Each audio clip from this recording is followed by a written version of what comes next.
A few months ago, I was invited to stream with Mogswamp. Now, we've had our differences, but since then we've become friends. Crazy. Two people can be friends and disagree about the game. Incredible stuff. Mog wanted to try a vintage story for the first time, and they wanted me to be a guide. This game is my tea and honey, and in my opinion, the most promising Minecraft competitor out there. So, this is the edited video from that stream. You'll see me try to be a good teacher, you'll see Mogswamp get mauled by bears, and you'll also see a lot of discussion about game design and the differences between new and old Minecraft. So much so that we actually got distracted and starved a few times, but it was fun. So, without further ado... Alright, here we go. Alright, welcome. I gotta pick all my character stuff real quick. I feel like I kind of remember what it was.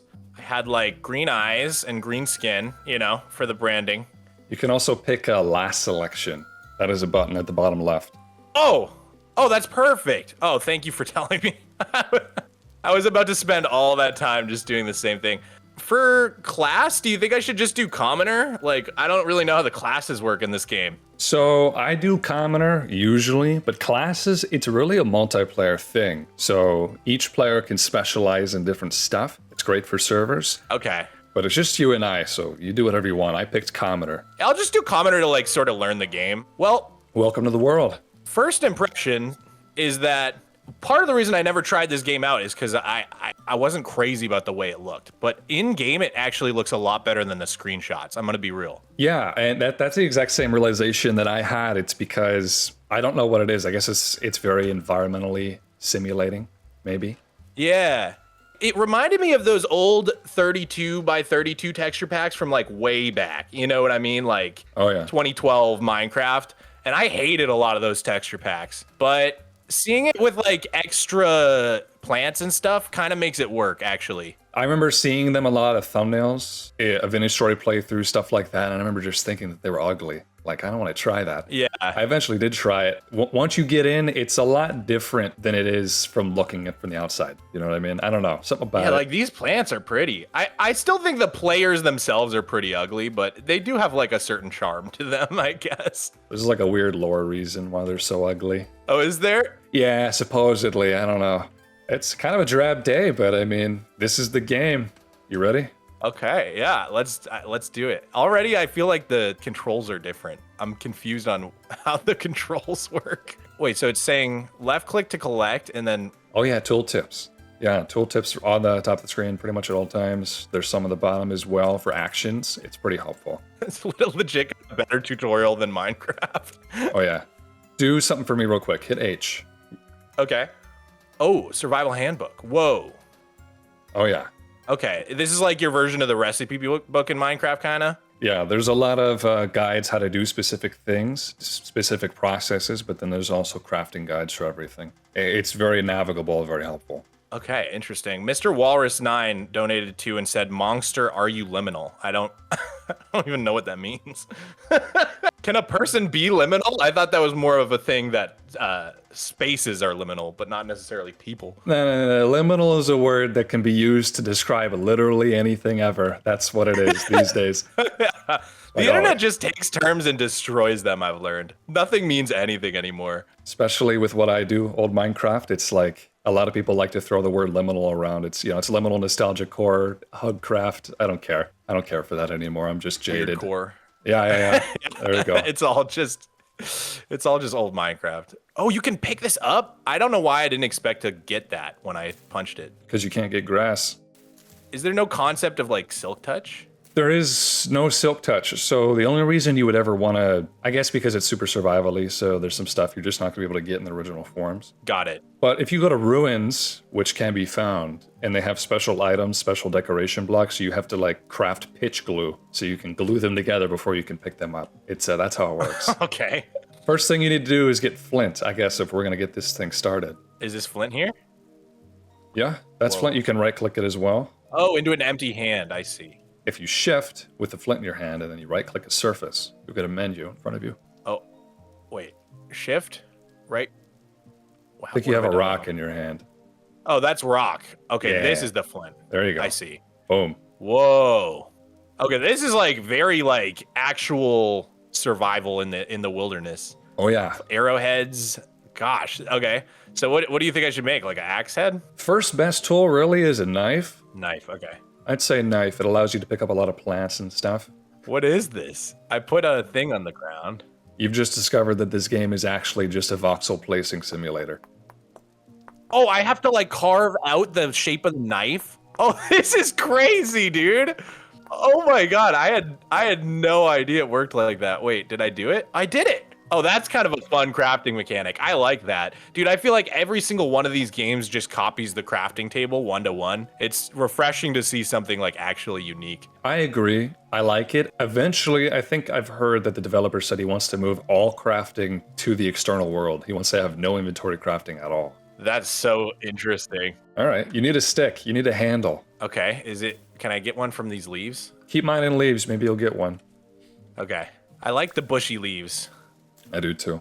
I wish Minecraft had a toggle for that. I know there's texture packs and stuff, but it just doesn't feel right unless it's an actual vanilla feature, or else I feel like I'm like somehow cheating when it comes to building because they just make your builds look so much better. Yeah, I feel that. Not really into modded. I know that there's a lot of modded fun stuff. I don't know, it just feels weird to me. Like I can't commit to it the same way that I can to vanilla Minecraft. Something like that. Yeah. Nice stick, man. Okay. So I put the stick on the ground. I'm trying to right-click the knife blade on it, but I'm assuming that's not how that works. Okay. So eventually it'll all be external, but right now you have to press E. Okay, and then, aha, flint knife. Okay, perfect. Very intuitive. Where'd I get the rope to put the flint onto the stick? This game is so unrealistic. 0 out of 10. They're working on it. They're working on it. It'll happen eventually. Just give them 5 years. I think we're going to need to get you some more flint so you can make some more sets of tools. But with a knife, you can carve animal carcasses so you can get meat. You can collect grass and turn it into thatch and hay for roofs and beds. Okay. There's some more flint right here, seems like. Yo, okay. So just going to pick everything up. These are rocks. I should probably get some flint too. Okay, I've got 5 flint. So should I just like go ahead and make all the different tools that I can make with flint? That's probably handy. Yeah, I say make a shovel, make an axe, and make a spear, if you can. Okay. Gonna work on that. I feel like this game's gonna take a little to get the hang of. It's so different. Like aesthetically, it looks like Minecraft, but it plays very different already. Yeah. You remember when you first got into Minecraft ever? And when you're playing it, you're learning everything for the first time, and it's all like very mysterious, but it's just, it fills you with wonder, right? Like that's what you can have with this, I think. Again, except there's a lot more to learn, and it's way more tedious. Yeah. Wait, okay, there we go. Yeah, no, I remember like my, in the first few days of playing Minecraft, like my brother made the classic like couch out of like stairs with signs. And I spent like an hour trying to figure out how he crafted it in the crafting table before he just made fun of me relentlessly. Yeah. And would not tell me how he made it. Because I just like couldn't conceive of like the fact that you could like just take different components like that and just make your own stuff. Like it was like, I thought everything was like had to be crafted, you know? Yeah, I get that. I remember thinking there were goblins in the game and they were following me around when I was tunneling. That's because of the ghost player effect, I think that was. Okay, I got my shovel. Spearhead. Is that gonna be 1 stick or 2? Oh no, just 1. Okay. Sweet. I got my knife, my spear, and my shovel. Now, if you hit E, you'll notice you've actually not got an inventory. You've only got a hotbar. Yeah. But that can be expanded with baskets and backpacks and stuff. Let me introduce you to your other survival friend. That's the cattail. Oh, I love these things. Oh yeah, they're super useful. These are gorgeous. Yeah, you can eat them. You can use them to make all kinds of stuff. We're going to use them to make baskets so you can have a larger inventory. Oh, I tried to break it with my knife, but I feel like nothing's happening. Oh, I guess you're aiming through it. I just went the one behind it. Yeah, I see. You can kind of like aim right through them. You can't really do that with Minecraft. Yeah, the hitbox is only on the bottom. There we go. I kind of like that actually. We can even cut these roots if we wanted to and then cook and eat them.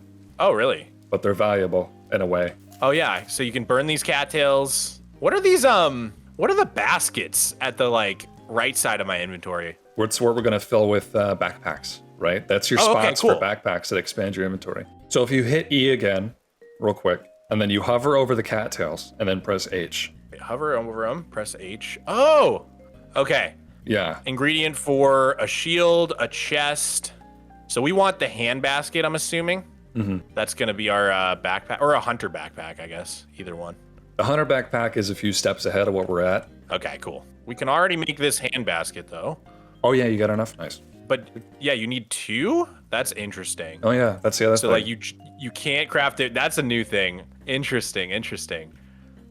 Look at these here, okay? Okay. If you look right at these bushes, there's a red currants, so you can actually eat them when they grow in. Whoa. There's a lot of berry bushes always around. You can usually get them as a quick food source. There's mushrooms that grow around, etc. Okay. Just got to be mindful of them. Right now, we're in the Stone Age. So this is what's considered the Stone Age. We're basically cavemen, you know? We even spawned in a cave. So, and you look like one too, so there you go. Wait, is there a way? Yes, there is like an F5. Yeah, here's how I look. It's pretty accurate to how I look in real life, to be honest. If you press F5 and then you press it again, it'll actually lock. Whoa. Oh yeah. I see how it works. I like that. So these have berries, but I need like some sort of tool, it seems like. You don't need to prune them right now. You just got to pick them. But if you have a shear later on, you can prune them. Okay, so I can just right click to harvest. Ah, I got some berries. Yo. Nice. Cranberries. Is my hunger bar this green one? Oh yeah. Okay, I see. Yeah, that's your hunger bar, and we can talk more about like hunger later because it's pretty complex. You don't have to eat 64 steak in a single day to stay full, unlike Minecraft, but yeah, you know, it's kind of similar. It's kind of what you're used to. Different types of food allow you to stay full or longer, for example. Okay, so there's like a saturation kind of mechanic. That makes sense. So did you make a basket yet? Yes, I made one basket, so I have 3 slots right now. Oh, nice. I still need one. And I'm starting to starve to death, so. Oh, no. Okay. All right, so there's a lot of things that we can do. Why don't we try to get you to chop down one of these trees? We can use logs to build us a hut. Okay. I feel like, can I do it with any of the tools I have? I don't think I made an axe yet. If you try it, it'll tell you only need an axe, or you can only use an axe on it. Oh, yeah. Requires tool tier 1 stone to break. Okay. I need more sticks, so I'm going to break some leaves. There you go. I'm getting the hang of it. This is so different, dude. Just wait till you get to the part where we have to start paying taxes. Taxes? No, I'm kidding. All right. I was going to say, I'm going to have a tea party, dude. Sadly, there's no tea. While I gather sticks and try to make this axe here, I'm curious what your take on the new baby animals is. Yeah, I bet you are.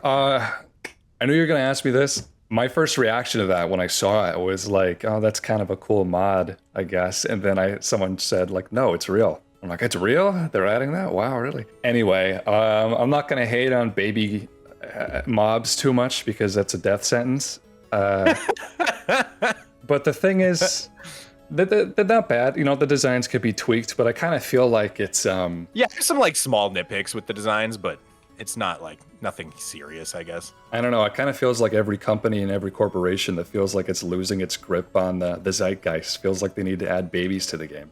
Cuter babies. It's just a pattern I've noticed. Not saying that's what's happening, but I don't know. That's all I'm going to say about it. So there's 2 sides of my brain. The side of me that like treats everything original in this game as like sacred and like should never be touched. And then the side that's like exactly opposite to that. Like, no. They should like not be afraid to go back and change things for the better. And those 2 sides of my brain are always battling it out. Like, I think if they changed the creeper texture, even if it was amazing, I just would not like it because it's the creeper. You know what I mean? Like, but then again, I kind of felt a similar way when they started redoing all the old textures. But now a few years down the line, I'm so used to it that like I don't really have a problem with it. It's I'm always like battling it out between those 2 sides of myself. The issue for me is that it seems to always be a case of this. It's like there was once this vision of a game and they're like what it was supposed to be, what was Minecraft, and that was, you know, when it was new, I guess. And then nowadays there's a completely new vision for a completely different game. Right. That's being headed by the other folks at Microsoft. And so instead of making a new game, they're just slowly overwriting the old one to make something new. To me, that almost feels inevitable, though, right? Like how many live service games are there that have gone on for so long? Like Fortnite, for example, you could kind of make the same argument with is like, yeah, like chapter 1, season 1 is like completely different than whatever modern Fortnite has become. So part of me wonders if that's just literally inevitable with any game that gets updated over 10 years. Well, Fortnite's content was meant to recycle like every season, right? I mean, Minecraft originally wasn't even meant to be perpetually updated. For the longest time, they thought it was a final version that they had.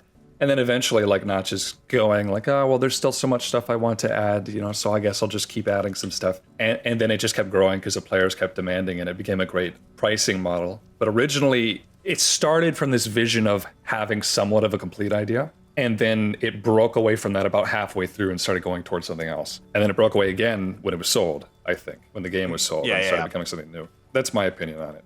Okay, I have run into a limitation I was not expecting. Oh? Stack size is 16, it looks like. Oh, for logs? Yeah, man, logs are big. Logs are hard to carry. Okay, interesting. So you can't just carry like 64 of everything. Oh yeah, storage space is sacred. Okay, interesting. We're figuring out the differences. What should I do with these logs right now? Hold on to them. You look good holding on to them like that. Okay. Well, we can craft them into firewood. We can make them into, I mean, we use them for walls for a house. Oh yeah, I hit H. Yeah. That you can discover anything that way. I can make figureheads, a raft. Oh wow, dude, there's so much stuff in here. Yeah. The solid roof is pretty cool. You could make like a hobbit home. Yeah, you could. I built with the sod roof, so very nice. There is serious progression, so like you can't get everything you want right away. Like if you just were an expert at this game, you can't just chop a tree and immediately craft a sailboat. So right now, yeah, we can make your sod roofs and we can make your thatch roofs and we can make your cabin, and we probably should because it's getting dark. Oh yeah, monsters? Is that a thing? I haven't even thought about that. Oh yeah, not going to spoil you on this at all. Oh no. Okay, so like, should I just like straight up use these logs, you know, to start building something? Yeah, go for it. I'd say trace something out. You can make a crude door with logs as well and sticks. Is pillaring a thing? Pillaring is a thing. Oh, there we go. Beautiful. I love it. This is so interesting. I'm starting to get the hang of it. Does grass spread like it does in Minecraft? Yeah, it'll cover to grow soil, but like the tall grass stuff, that also grows randomly. Oh, interesting. So you'd have to like trim your lawn if you wanted to keep it. Yeah, you do. You do actually have to trim your lawn. Yeah. That's crazy. I'm gonna toss you some more pine logs so you can build a little bit more. All right, sweet. I'll get you some more. Thank you. This is fun. It's like you said, it's like that first like magical night of playing Minecraft for the first time. There's a lot to just discover. Yeah, it really is. I don't know, the environment that this game creates is just unlike any other game I've really played. I don't think you could really have this in Minecraft. So you probably know this started as a mod in Minecraft. That's what I heard. Yeah. I wasn't sure if that was like a meme or if that was real. Yeah, it started as a mod called Butterfly Mania. Oh, interesting. Okay, so that is one question I had. When I went to put this as the game on Twitch, it always says like what year the game came out, and it said 2016 for Vintage Story, but I thought this was like new to the last like 2 years. So is that like 2016, like the year they started developing the mod, or was it already split off at that point? They started developing this game we're in right now in 2016. Wow, okay, got it. I didn't realize it went back that far, so it like took a while to catch on then. Yeah, I guess. I mean, I don't really know what they were doing for the first few years. I'm not a historian on that like I am on Minecraft. Yeah. But it's been around nearly 10 years, which is kind of shocking. Yeah, it's kind of shocking. I don't know. I only started hearing about it like probably within the last 2 years, so. Yeah, I think picked up in 2023, and then like larger YouTubers have been playing it. I think I made a hoe, did I not? Oh, I made the hoe head, but I never made the hoe, so. Let's finish doing that. I like where your head's at, but we need to get seeds first. Oh, no, I mean, I'm just literally trying to trim the grass, but it says I can collect with my hoe. Trying to just figure out what it means by that. So the hoe is literally for tilling farmland. have you ever used a hoe in real life?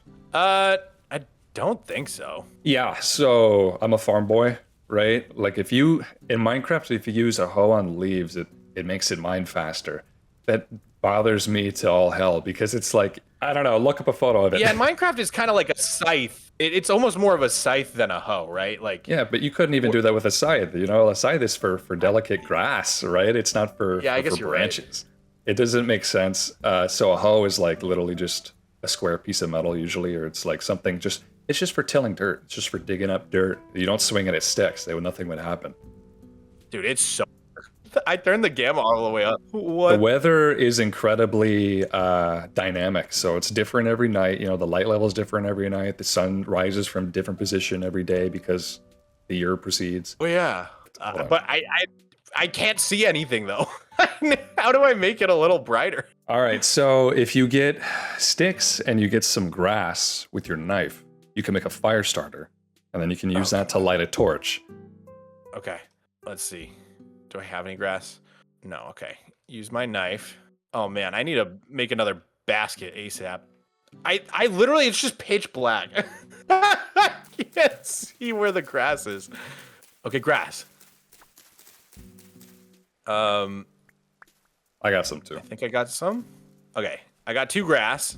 So you were saying, where's my house? There it is. Wow, it is remarkably dark. It is very dark. Astounded by how dark. This is how old Minecraft was, if you remember. It got really dark. I'm so used to my ultra bright like mods and stuff. Oh yeah. Oh yeah. Oh yeah. Because especially for when I'm streaming, I have this like bright light on my face. It makes it like especially awful. Yeah, I mean, old Minecraft and Venusaur, it's real dark at night, and it doesn't make it very conducive to making videos. So for the longest time, I used to just like brighten it in post. Yeah, like playing in the dark is pretty fun for immersion, but for content, it can be a little bit of a Yeah, it is rough for content, but I just eventually kind of reached the conclusion that the people watching me should just suck it up. That's always a good conclusion to reach. Okay, I put some grass on the ground, and now how do I light it? You started a fire pit, so what you need to do is you need to craft a fire starter with sticks and grass, and then craft a torch with sticks and grass, and then we have to light it somewhere that isn't being hit by the rain, because it's raining, it'll put our torches out. Okay, so I'm gonna hit H. You got this. On the grass, and then let's find the fire starter. Here it is. Okay, 2 sticks and a grass. 2 sticks, and then we put the grass. Okay, fire starter. I'm a genius. Okay, now shift ignite. No, that didn't work. That's a fire pit in construction. It's technically something else. Got it. Okay. Hey, if you want to, actually, why don't you take your axe? If you have any, do you have any logs? I'll give you some. I do. Yes. Yeah. Open your inventory and then put the logs in the crafting grid, and then put the axe above those logs. Oh, interesting. Oh, I made firewood, and it doesn't use up the axe. It does a little bit. Well, like it doesn't, like destroy the axe. Oh yeah. No, it doesn't destroy it. You can create a fire pit from starting from 1 grass, and then you just lay out the logs on it. There you go. Okay, and then I can ignite it with a torch? With your fire starter, you can, actually. Oh, I can ignite it with the fire starter. Okay. Shift, ignite. It's going to go out, though, so I'm just going to... There we go. I'm doing something wrong. So I've got my fire starter, and then I use that while holding... Oh, I don't need to shift. I see. Okay. Okay, so now I have this fire pit inventory. Yeah. What does that do? That's like your furnace menu. That's like cooking things. Okay, got it. Why isn't it lit? It takes a little bit. You got to shift and right click. Oh, and I have to hold it. I see. Yeah, I was trying to... Oh, wow. Okay, I rubbed sticks together, and I made fire. You made fire. This is actually just Caveman Simulator. We can see, guys! Now there's a light source. It's not going to last very long, so why don't we make some torches? Here, I'll give you some grass. Okay, so let's look. Torch can be made by 2 grass and a stick. Easy. I don't know how I'm going to memorize all this. 2 grass and a stick. Don't bother. The handbook's always there. I guess you're right. Yeah, why would you even? Can I, like, touch this to this? Or you can, I think, shift and right click. Shift, right click. And it lights it. Oh! Okay, I'm getting used to it. We can see! I did something. And X over it to put into your offhand, but not everything can go into your offhand. I see. Only for certain items. Cool. Oh, this is cool. I'm appreciating this. It's a different sort of game. All right. Yeah. You're going to hate modern Minecraft like me soon. It'll be great. So it is raining, so it might put it out. Oh God. I'm going to stand under here. Yeah, I don't know if that's going to help. We need to get a roof and we need to get a door. Quickly. Okay. I think. Yeah. Let me take a look at... Okay, I don't have any wood in my inventory, so I'm going to need to go chop thing. Yeah, let's do some emergency chopping. And I'll show you some cool, like, early game blocks that we can craft just for decoration. Cool. Oh, shoot, there's a rift. Oh, God. A rift? Oh, God. It's a rift. Yeah. Oh, I'm starving to death. Just finding like little shrubs. Oh, yeah. Do you see your mini map up on the top right? Yes. All right. If you press M, you can expand it. Ah, cool. And that's you. I see. Okay. I'm going to come towards you then. How's your green bar looking? Oh, it's really low. Wow. Forgot about that. Totally forgot about that thing. Starving is an essential part of the experience. Oh, these are birch logs? Oh, don't tell me each log is a different slot in my inventory. So this game's got the same inventory problems as Minecraft. Well, it handles it totally differently because it's you really want to conserve it. There's way more items in this game than there is in Minecraft. Way more. Seems like almost more intentional here. Like they really want you to struggle. Oh, yeah. If yours is getting low, I have 4 cattail roots. So I'm going to cook these, actually. Okay. I'm going to throw them. If you want to right-click the fire pit. I've also got a cattail root, so I will throw mine in. Nice. And then I just... You farting over there? That's my character taking damage because I'm starving. Oh.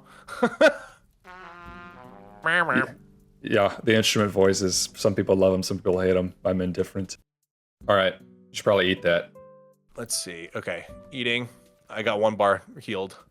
Yeah, so establishing a food source, really important, but we should also maybe go hunting. Oh, careful. Did I walk on the water, fire? You did.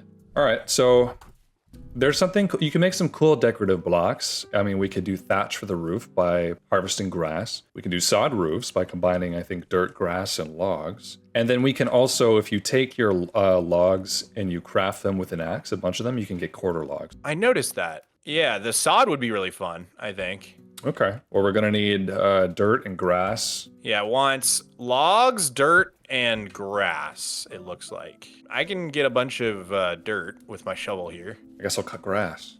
I'm liking the music. Yeah, I like it. It's different. Sounds a little Minecraft-y, but it's definitely got like a more like almost medieval vibe.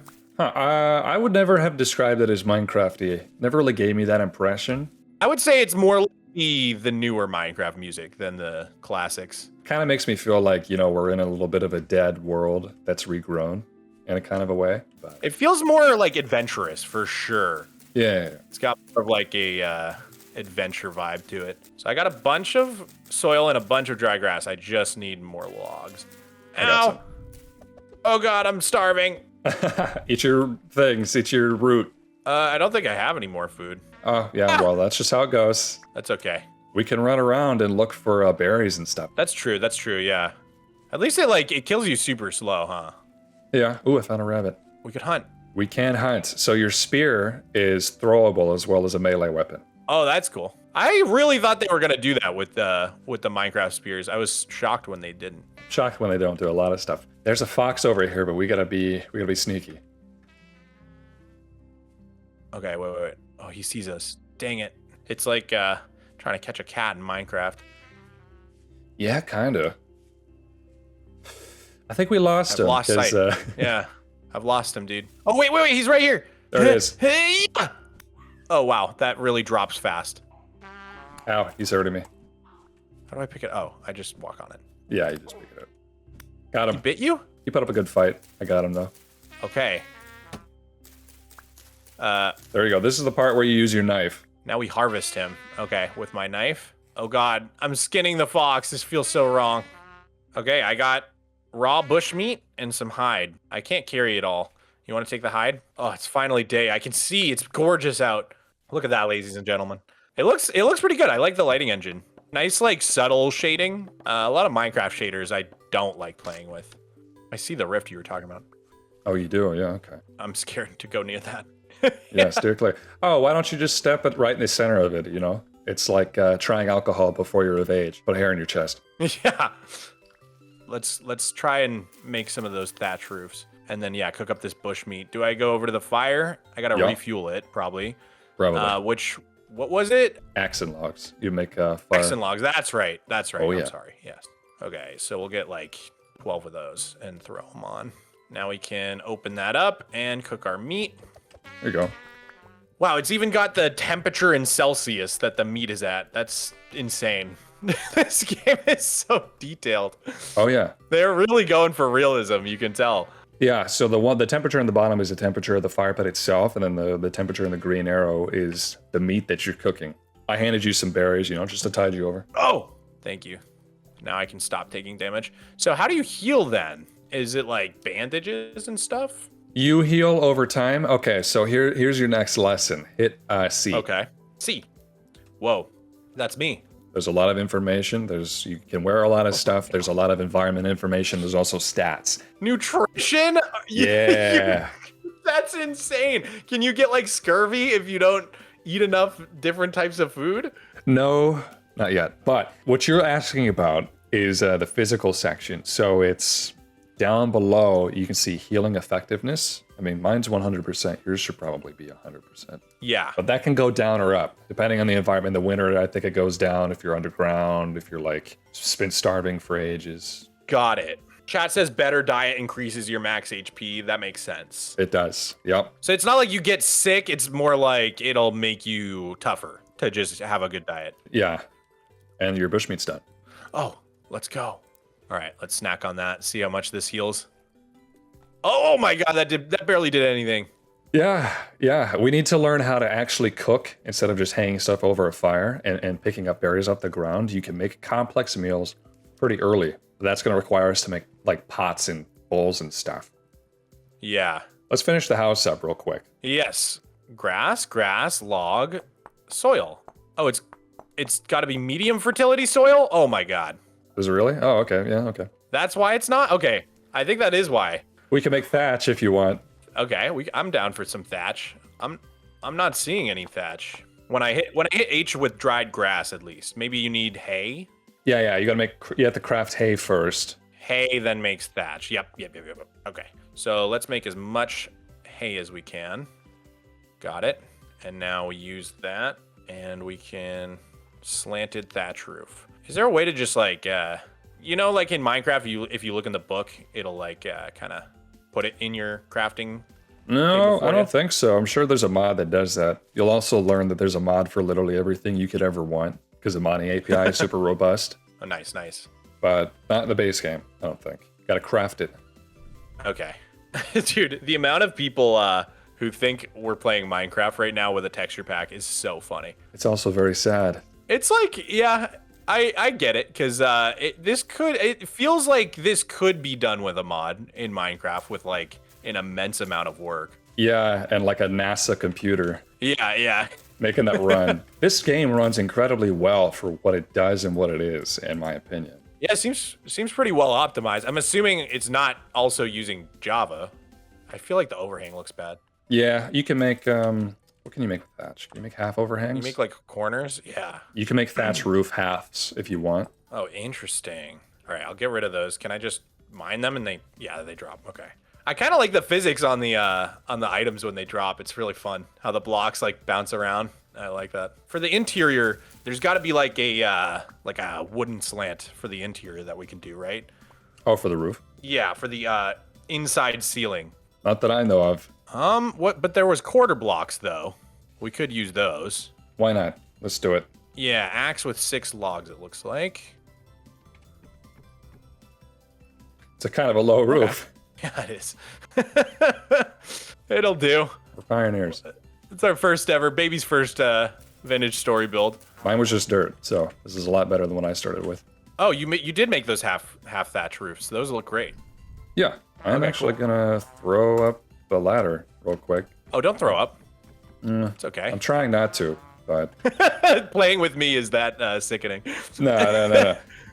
I'm gonna throw up some ladders on the wall so we can get up here. I put one on the side.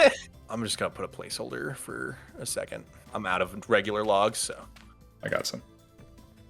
Okay, sweet. Put the thatches. Oh, dude, this is fun. I'm a builder at heart. Building gives my brain such joy, man. The building in this game is really rewarding because it's so freaking hard, but it's also, you can do way more in this game creatively than you could ever do in Minecraft. Just because chiseling exists, and beams, of course. Yeah, it reminds me a lot of like certain building mods that Minecraft has, like the chisels and bits, or like the yeah, just the things that add like slope roofs and stuff like that. I mean, it's a double-edged sword. Like, I think Minecraft building is fun in that it limits your creativity, and so you have to become more creative in that way. But then at the same time, any of those mods or, you know, this game, which gives you like more possibilities, is also fun because you just have more options. Yeah, I would agree with you. Oh, hold on.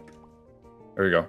Like, I mean, it's one of the reasons I like Super Flat is like because it limits me. And so like I don't know, I get a little bit overwhelmed in Minecraft sometimes, like there's almost too much to do or too many options. And Super Flat gives you like a pretty strict early game rubric you have to follow, and then it really like just limits the possibilities in a way that feels good to me. Yeah, so you and I agree on that, right? Like, I like limitations. I like how that imposes creativity. There's a lot of stuff to do in Vintage Story, but the way this game imposes limits on the player is by making it really hard. Yeah, difficulty.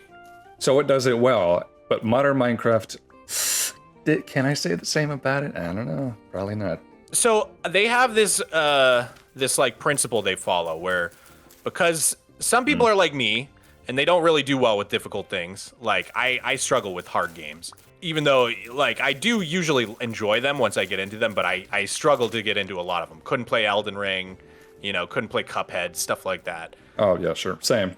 At the same time, there's a bunch of people who want the challenge. So it seems like their policy has been, okay, every challenge should be opt-in.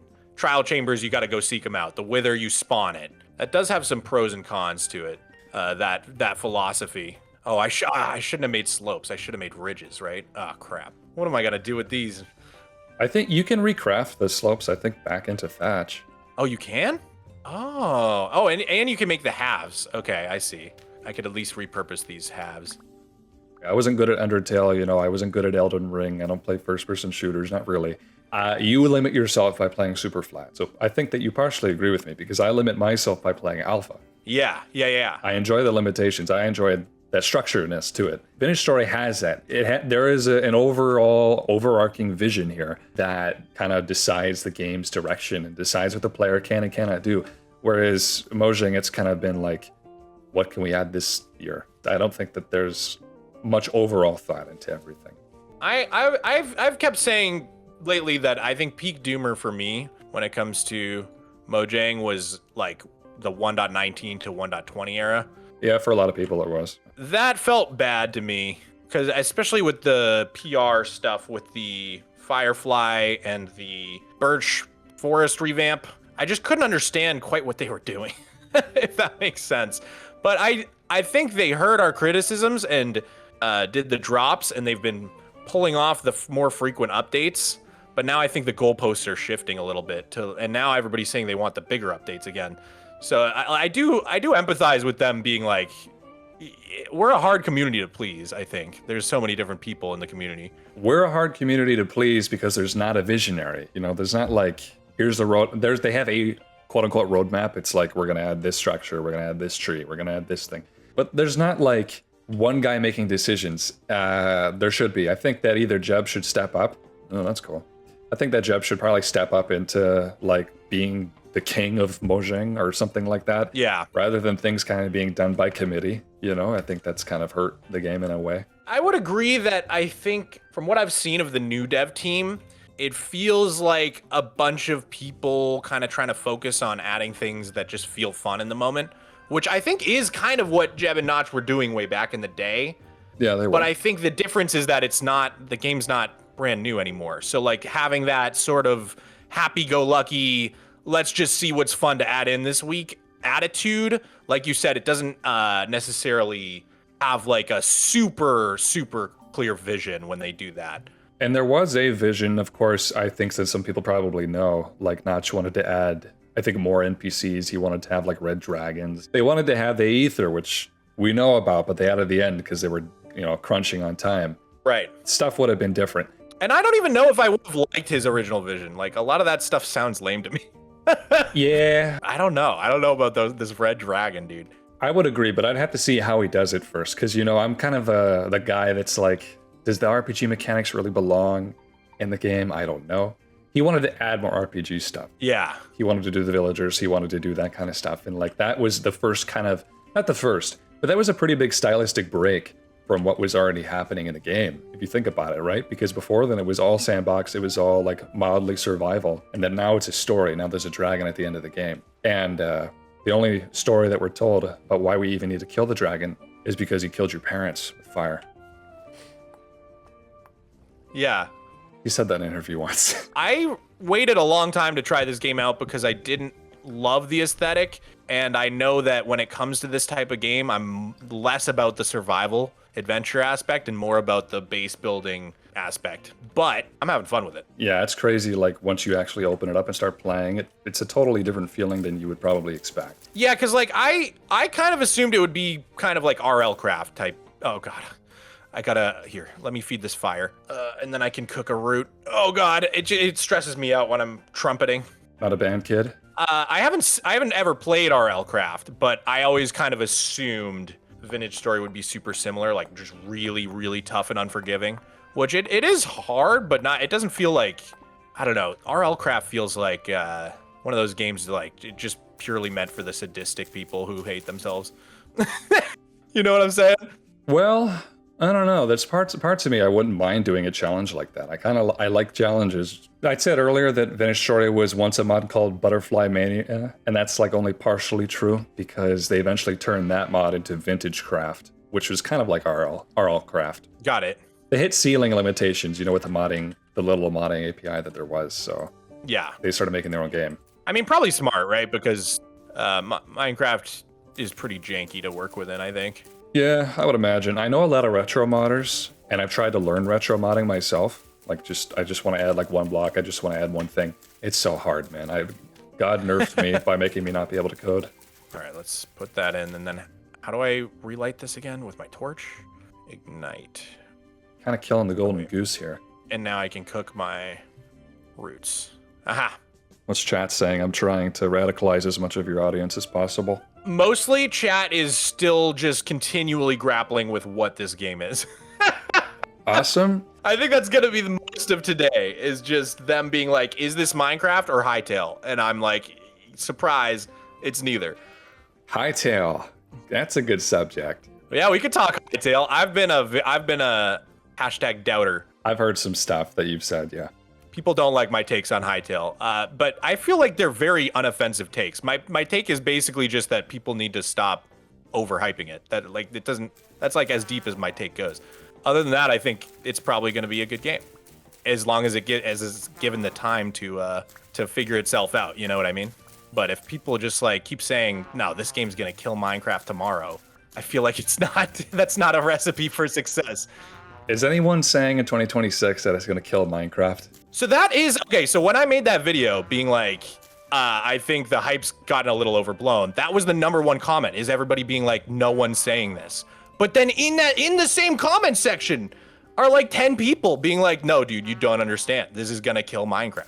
I see it all the time. I think it's just kids. I think all the adults in the room understand that Hytale is going to be probably pretty rough on launch, at least for the early access launch, not like the real launch, because the devs have communicated as much. I think it's gotta just be like young kids in the comment section, but that's the thing about the internet, is you never know if you're talking to a 12-year-old or a 30-year-old.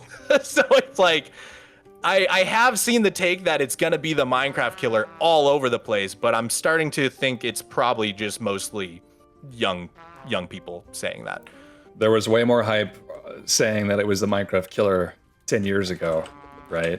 When it was new. Yeah. And, like, if people compare it to Cube World, which had a very equally, I want to say, scuffed development history. Right. I'm not a Cube World historian, and honestly, I don't even really know what's going to be in Hytale at all. Like, I know that there's some cool world edit built-in stuff that's already in finished story. I know that, like, it's more RPG, whatever. I'm still going to be there on day one, because it's 10 years in the making. But the way that I see it is like Hypixel, the people at Hypixel Studios, they realized that they could only make so much money with it being someone else's game they're running their server on. So they're like, why don't we just make our own game? Yeah, I mean, I don't think it's like purely a cash grab. I think they definitely have some cool ideas, but I do think releasing it this early access was, I disagree with that decision, to be honest. Everything they're communicating is just like, this game is going to be unplayable when we release it.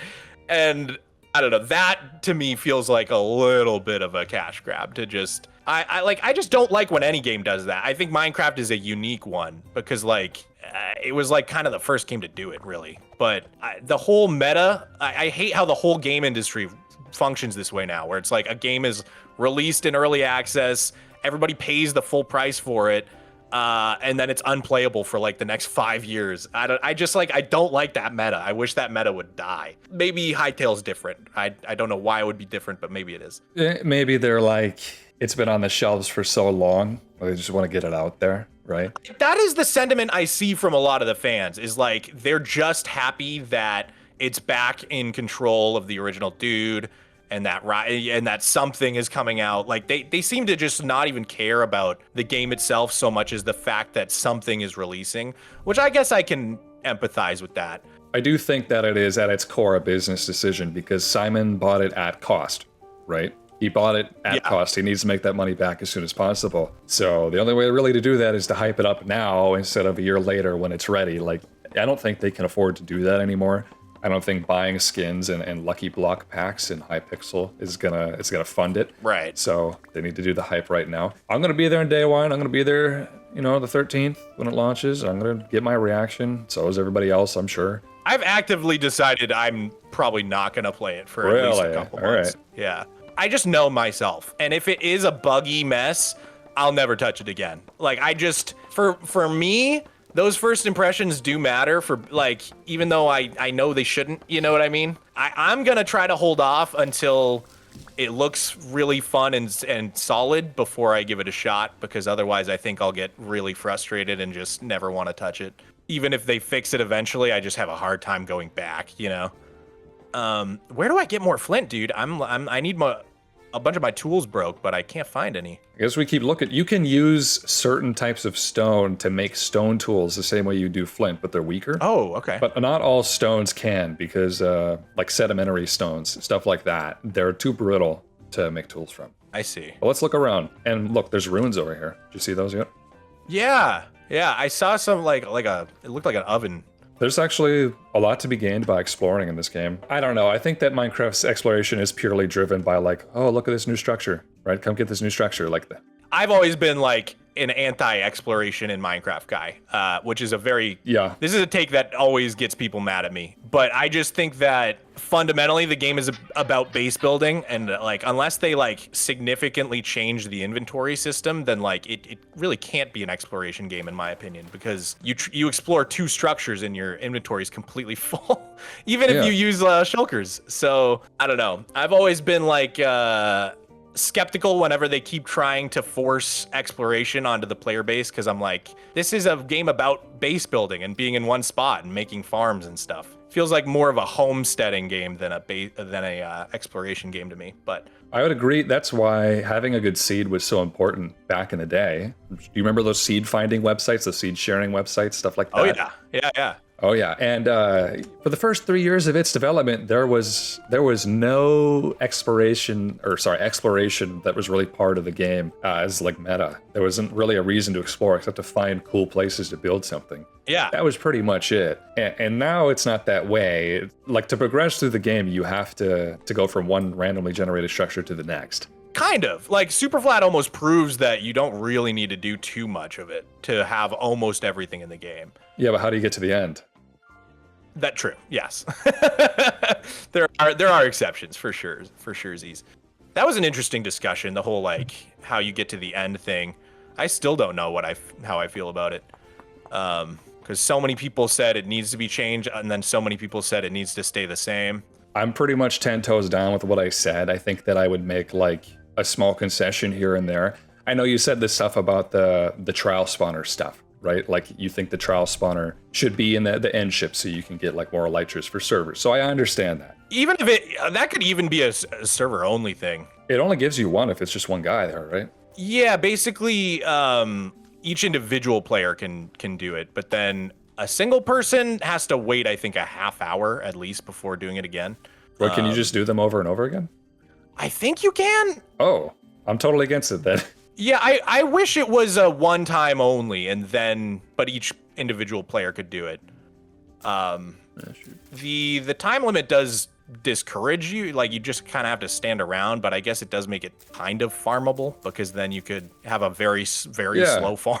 You could just farm elytras. Eventually, the game will just play itself for you, I swear. Oh, Chad is saying I'm wrong and that it's 1 per vault, so I don't know. They might be right. I thought it was one time. I thought it was a one-time only. I think you're right. I think it is a one-time only. I'm not the guy to ask. I stopped playing modern Minecraft in 1.19. I haven't touched it at all.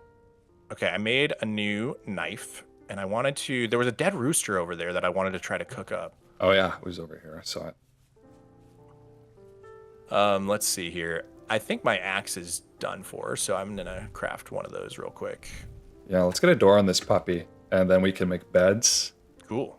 Oh yeah, we should make... do you have a lot of cattails? I think I do. Hold up. They're just in my inventory. Yes, I have 8.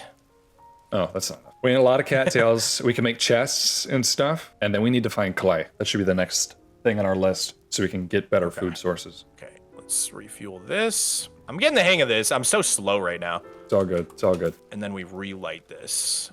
Okay. All right. Door. Jinx. That's gonna come from log, or you can make a... What is it called? Is it this rough-hewn gate? You opened up on your log, right? H on the log. There's crude door. Boom. Crude ore. Oh, crude door. Haha. 2 logs, 3 sticks, and an axe. Let's do it. 2 logs. Oh, dang it. I've only got 1 log. Here, I'm gonna chop one of these. I'm kind of glad there's no gravity. There is so you can actually turn on gravity. Oh, can you? Yeah, I don't think for blocks like this, but you can turn on sideways instability. Oh, interesting. So that's something like if you're running on a really sheer cliff face, you could potentially cause the soil to like disrupt and collapse like a landslide. Yeah, I don't think I would like that aspect. Yeah, I don't see the appeal, but a lot of people say it's amazing. Like, they love it. Let's see. What was it? Axe? Yes. Ah, I got my door. Let's go. Boom. Okay. It breaks sometimes, but it's good. Let's go. Okay. And then we need beds, you were saying, with hay bales? Yeah, you can make beds. I don't remember what it is exactly. I don't know if it's 3 hay bales or 6. Let's see. Okay, I've got some hay. Yeah. So now hit H on that, and we've got wooden beds. So 3 hay, 6 boards, and a linen. Okay, you're gonna have to set your expectations a little lower. Oh, so we're not even ready for the bed. Hay bed. That's what you need. Ah, hay bed. Okay, here we go. Hay bed uses just 3. Okay, great. And I've got 3. Let's go. Look at our little house, dude. Yeah. This is amazing. There you go. First house to finish story. The haters said it could never happen. So the sleeping system works a lot differently. It actually, I think this bed in particular, just boosts you 7 hours into the future. It actually simulates all that time. Rather than just setting the day cycle to day, it literally like fast forwards the next 7 hours. So everything moves. Everything moves during that 7 hours. Oh, interesting. It's like real simulating it all. Oh yeah. All right. All right, let's do it. It's just black. Are we up yet? Oh, okay. We are up. Oh, and you're hungry. Of course you are. I did sleep all night. Broke the door, man. What? What the hell's wrong with you? It could just fall off? That's crazy. This game's kind of funny. It's awesome. It's awesome. It is like, funny. Some of the things it commits to are just funny. Oh, what is waddling towards me? I need my spear. What is that thing? Where'd it go? Where was it? Where'd it go? There was a scary thing. Oh, there it is. It's a raccoon. Oh, I missed really bad. You really have to like aim above. Yeah, you do. Close. That was very close. Takes some getting used to. Maybe I can knife it. Oh, scared him away. Oh, they're fast. Okay, you can't just chase them down. I guess that's realistic. Let's make some chests and baskets and things. You can hold your inventory with baskets, but you can make a different type of chest, like a cattail reed chest for storage. Okay. And we definitely need storage. Yeah, I'm pretty miserable with my inventory size right now. You want to try spearfishing? Yeah. If Minecraft added like 10 different types of berry bushes and reeds and grasses, would you like it? I don't know how I feel about that. That's not the game. That's not the way that it works, because Vintage Story built up its game with this in mind, right? Yeah. And Minecraft did not. Minecraft is an incredibly unrealistic game, right? I think that there should be some parameters of realism, of course. Like, you got to base it on something, what you add. But at the same time, adding a bunch of stuff like this to the game in the hopes that it would make it better would not work. Yeah, I'm with you on that. They need to go through, it's like a big tangled mess. They need to go through with a comb, and they need to comb it all straight. That's what I think. Just like go back, take a year off, sort everything out, make sure it all fits nicely into the puzzle. Yeah. I think I love glow ink. I think it's the coolest feature, but like, why wasn't it just given to glowstone dust? Like, why was it given a whole new item? Armadillo scoots. Like, I like the concept of wolf armor. I think that's cool, but like, why? There's already turtle scoot. Why did we need a whole new scoot? A second scoot has hit the game. You almost got him. I'm really bad at this. You almost got him. Archaeology feels very half-baked to me. The sniffer doesn't feel super finished. Oh, you don't like the sniffer? It's the best block in the game. I think it's an incredibly well-designed mob, like in terms of aesthetics. I just think gameplay-wise, it's not super like meaningful. It's my favorite block, honestly. It's the best. It lets you do everything. You've got a meme in your community about the sniffer, don't you? Wow, I cannot hit this guy. Oh, I got him! Oh, I'm so happy. Sorry to blow up here. It's all good. Okay, and I have to knife this guy as well. Okay, let's see. He's gonna add fishing, I think, at the next update, like real fishing. Oh, that's fun. Like with a rod. Yeah, with a rod, like you got to get your own bait, that kind of stuff. Yeah, that's cool. Okay, where's our base? I am like actually about to die. I mean, do I lose my stuff? Like, is there a consequence other than having to run back to the base? You mean if you die? Yeah, I feel like I'm considering doing a strategic hunger reset here. Unfortunately, there is no real consequence to just, resetting. Yeah. You could do it. I mean, you'd lose all your stuff. Like it would just dump on the ground. But it literally marks where you died on the mini map and creates a waypoint for it. So it's not like it's too difficult. Okay, got it. But we're gonna be. I'll probably quietly go in our house and starve to death. Are you really that close to death? I am. I'm like.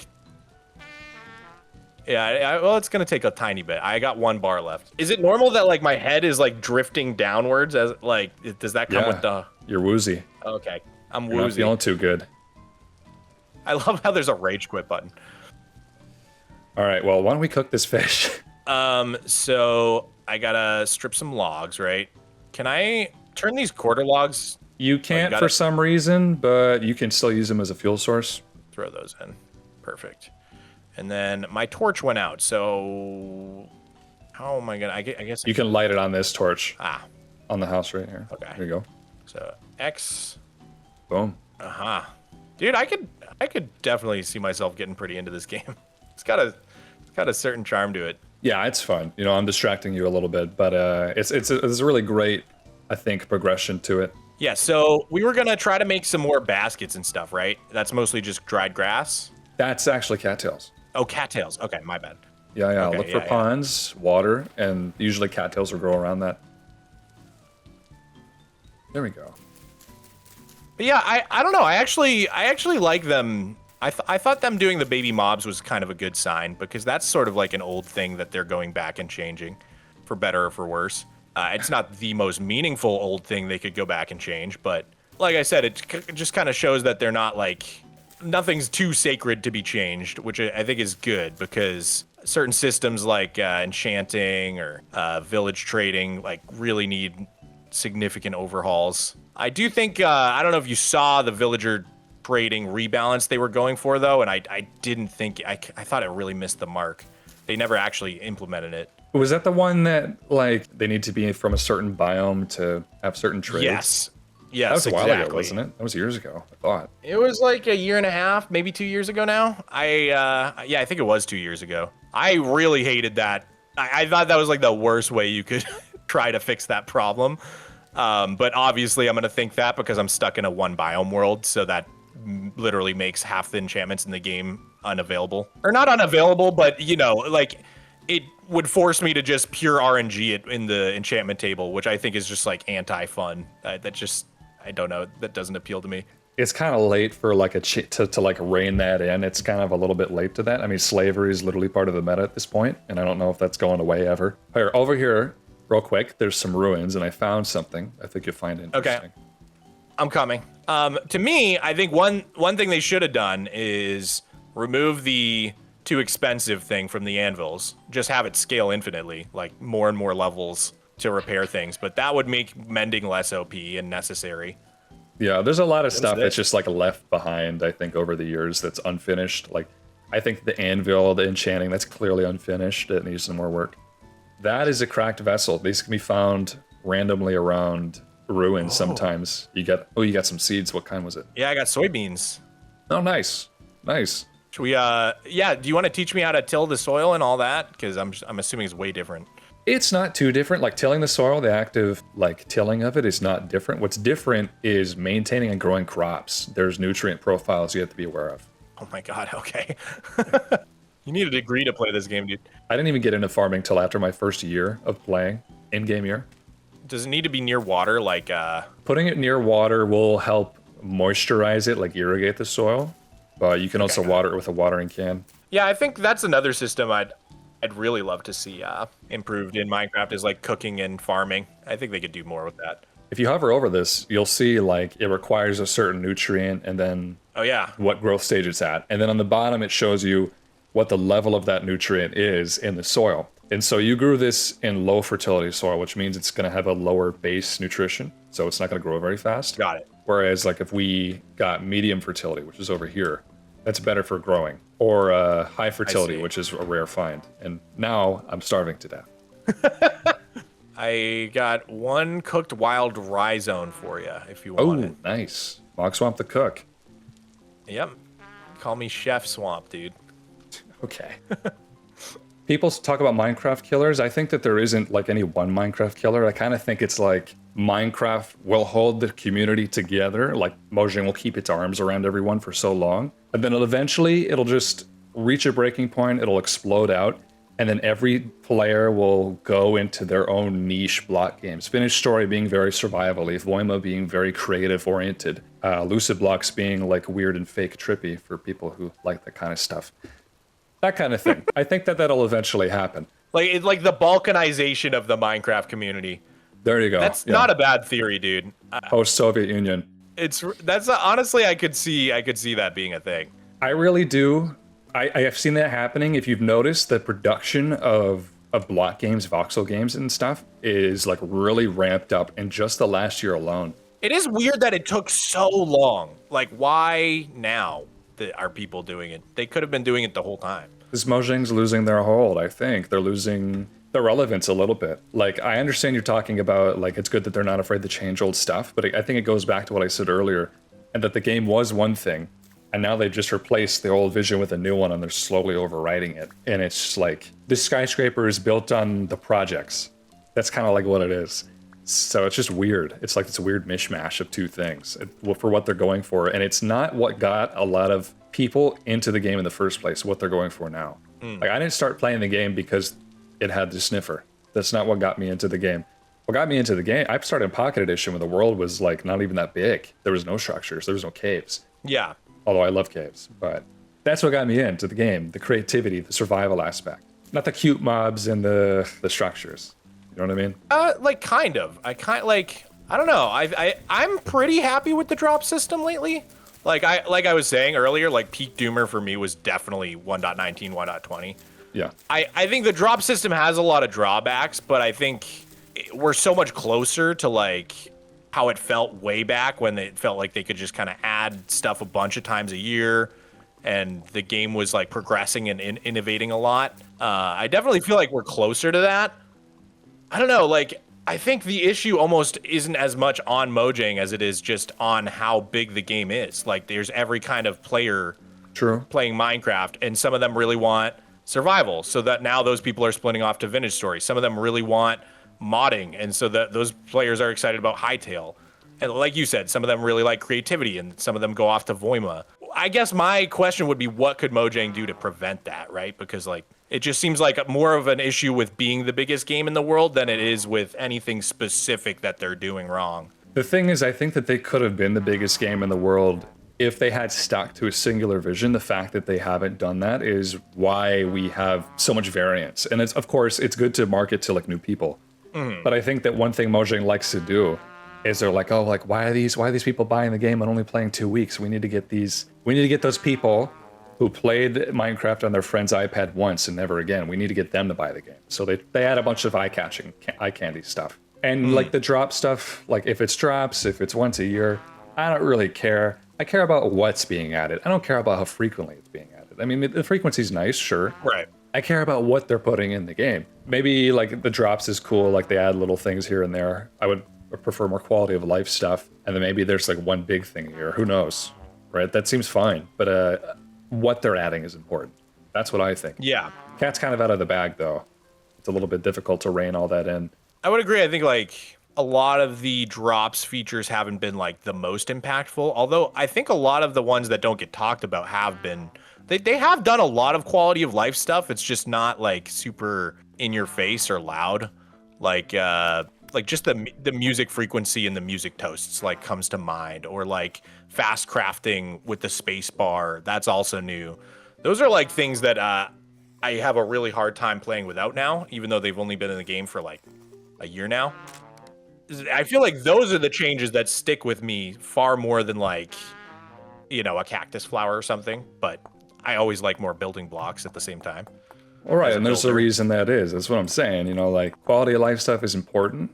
And you were saying earlier, like it's weird that there's such weird limits on the anvil, the enchantment table, right? That stuff's been left behind. I think it just needs to be remembered. But more than that, they need to treat the game as an entire entity rather than just like a painting they can put a little bit more paint on. Like it actually needs to be a picture. It doesn't need to be like splatters, I guess. One big update to just go back and revisit a lot of stuff would be great. I just think I can super empathize with why they don't want to do that. Because I feel like that's like just really hard to pull off. It requires, especially with Bedrock, right?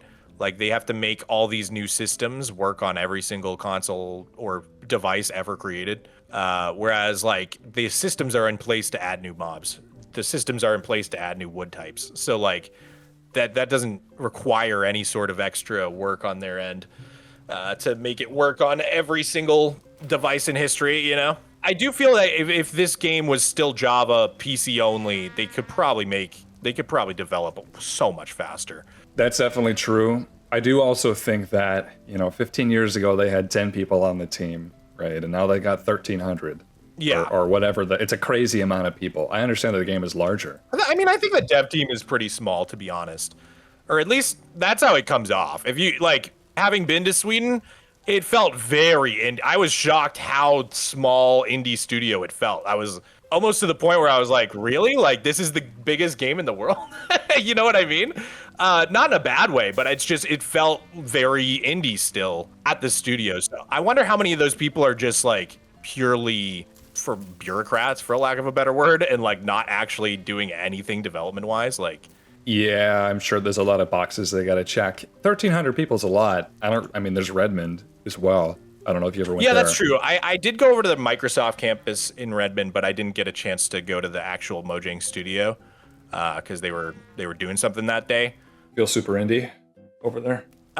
Microsoft felt like a giant college campus, so that felt. Yeah. But like I haven't actually been inside the Mojang studio yet. I know they're in their own little corner of the campus, away from everybody else. So I'd have to go check it out and then report back. It's not like I'm saying that like I'm criticizing their studio for not feeling indie enough. It's just that they have a very large team. I think that they could do it. It's just about where their head's at and like what their priorities are. That's all.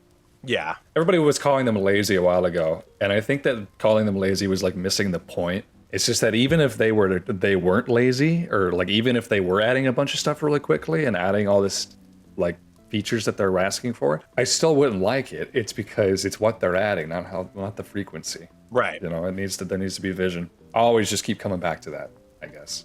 What would be like your most wanted list for like enchantment system? Or like Anvil? Fire Joppa from the team immediately. Joppa, you don't like his art? No, I don't. Sorry. I don't mind. I don't mind the new textures that much.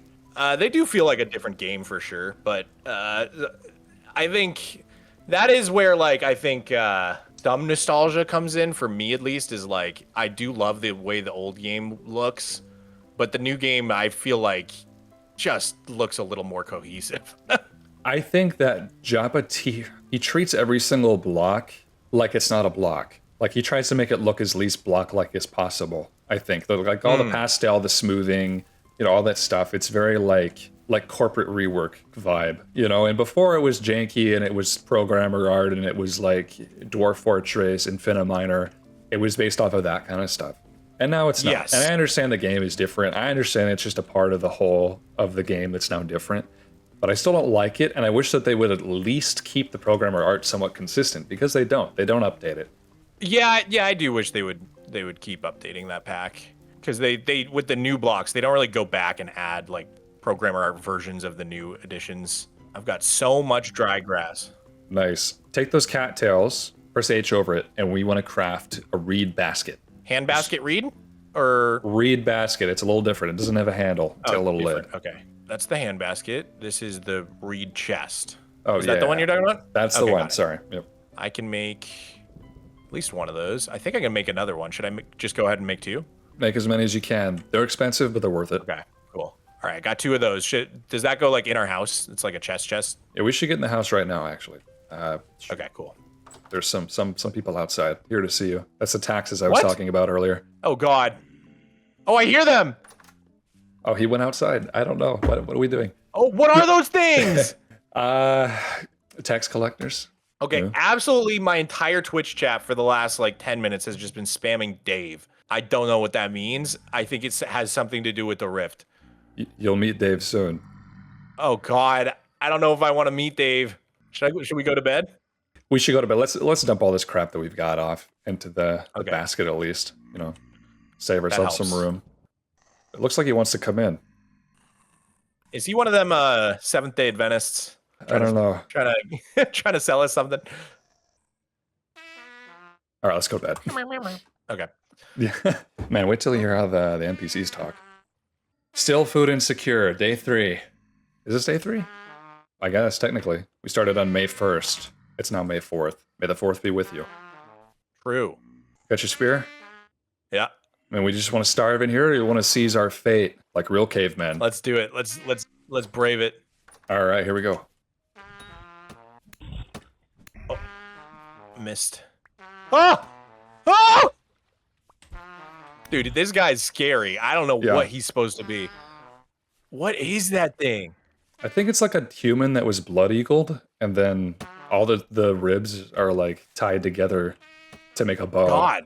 And he's shooting through his neck. That's pretty horrifying. Yeah, like take a look at this guy. They run away from you, when you get close to them, the archers. Look at these guys. They're pretty freaky. Oh, God. This guy wants a bite. They're creepy. This guy wants a bite. Okay. Oh, he's having a seizure. Stab. And what is this guy? Ew! I see you hiding in this bush, man. Ah! What's hurting me?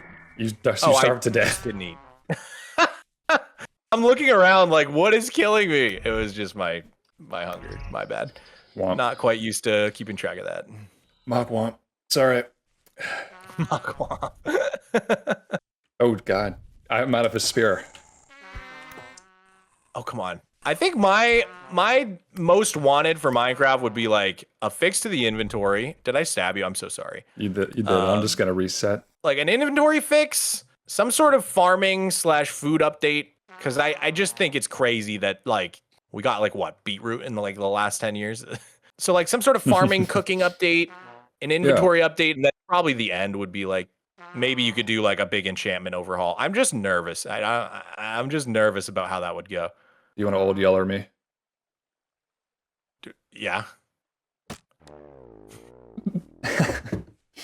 I think that Mojang should hire me, and then I'll just tell them. Oh, I think I stole your stuff. Oh, that's okay. Bad. It's all right. You ever played Breath of the Wild? I'm sure you probably have, right? Yeah. Love that game.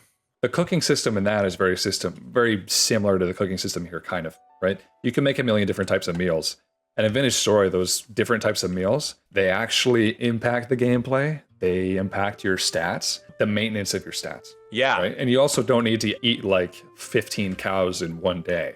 Minecraft could definitely benefit from that. I mean, I don't mind the like unrealisticness of the volume of food you have to eat, because like if Steve can carry the equivalent of like 10 tons of dirt, then like I guess he would be going through a lot of calories.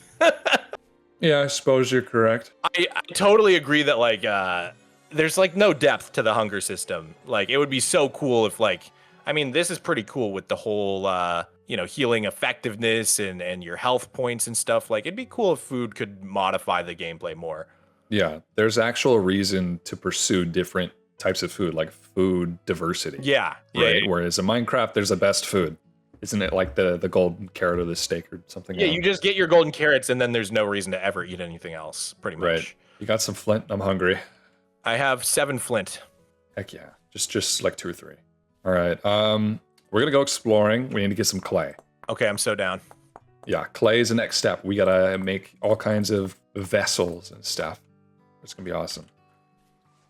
Super flat, unfortunately, doesn't really work on Vintage Story. I don't think that you could really do anything on it unless you started with stuff like Skyblock. Just pure creative, basically. I think I told you this already. I actually did start a super flat challenge 5 years ago, 4 years ago. Really? I don't know if you did tell me that. Oh, wait, yeah, I think you did. I think you did when we were in your Discord. Yeah, I did start one, and that was actually a lot of fun because I like limitations. I like challenges. I do like that kind of stuff. That's why I play Alpha. Oh, it has such a good progression structureless. It's crazy that it's not intentional, because the progression of it feels so rewarding. It's such an interesting challenge. I don't even care punching zombies in like one spot for 30 days. You know, I'm fine doing that. I did it. I was just clicking the button press simulator. Yep. That's all it was. Somehow it's fun. I like can't explain why, especially as someone who doesn't like doing hard things in games very much. It's very rewarding. That another rift? There's a rift. Stick your head inside. Stick your head inside and look around. Do it. All right, let's do it. For the content. This surely won't be bad. Just stay there for a little bit. Yeah. What? Eldritch Horrors. What is that, dude? It looks like Rayquaza.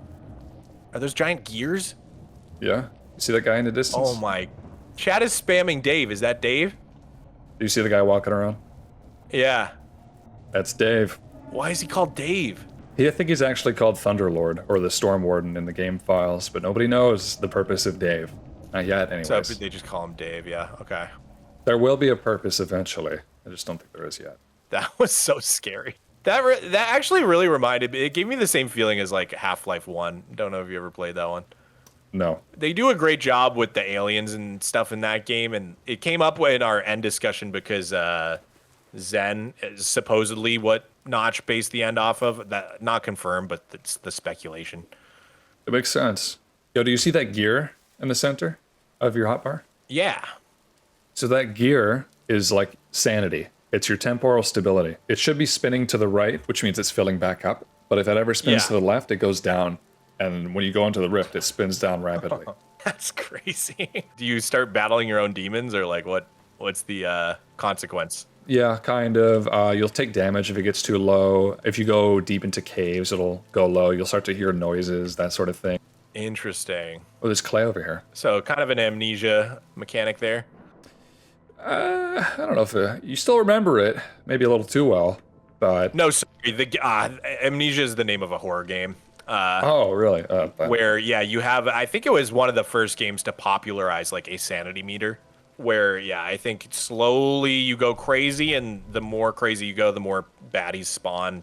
Yeah, that's how it works here, pretty much. Look at the ground here. We found something. Oh, it's clay! We didn't even have to go that far. I thought our journey was just beginning. Okay. This is blue clay, which is a little bit rare compared to other clay types. Oh, you get 4 per? Yeah, I think it's random.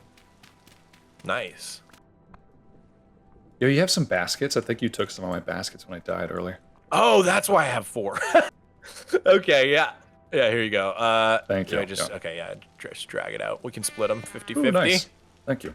What is this? Flax twine. I'm assuming that's for, like, rope and stuff. Oh, wait, yeah. We got that, I think, from We got that from one of the vessels that we broke. The little like pot we shattered. Yeah, you got flax twine. You can get that from vessels sometimes. You can get flax fibers from farming. Also, they're dropped by monsters for some reason, and you can use it to craft flax twine, which is then used to craft linen. Ooh, bows too. And bows, but you need a bow stave. Takes a while. A bow stave? That's crazy. Oh yeah. My Minecraft brain is still thinking like, oh yeah, sticks and string. Nope. You never realize how much work can really go into something, I guess. I had that feeling a lot at my job before YouTube, which was I worked in packaging and print a lot. And it's kind of amazing like how designed the world around you is, and you just take it completely for granted.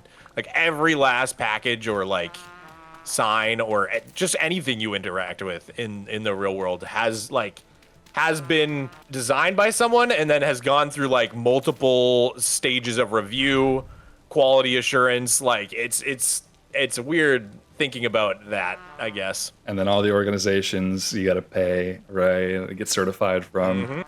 Oh yeah, there's always like in any industry, there's like 10 more middlemen than you think there would be.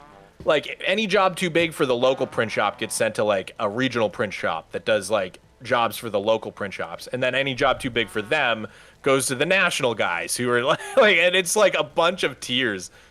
Is there a zoom button in this game or no zoom function? There's no zoom button.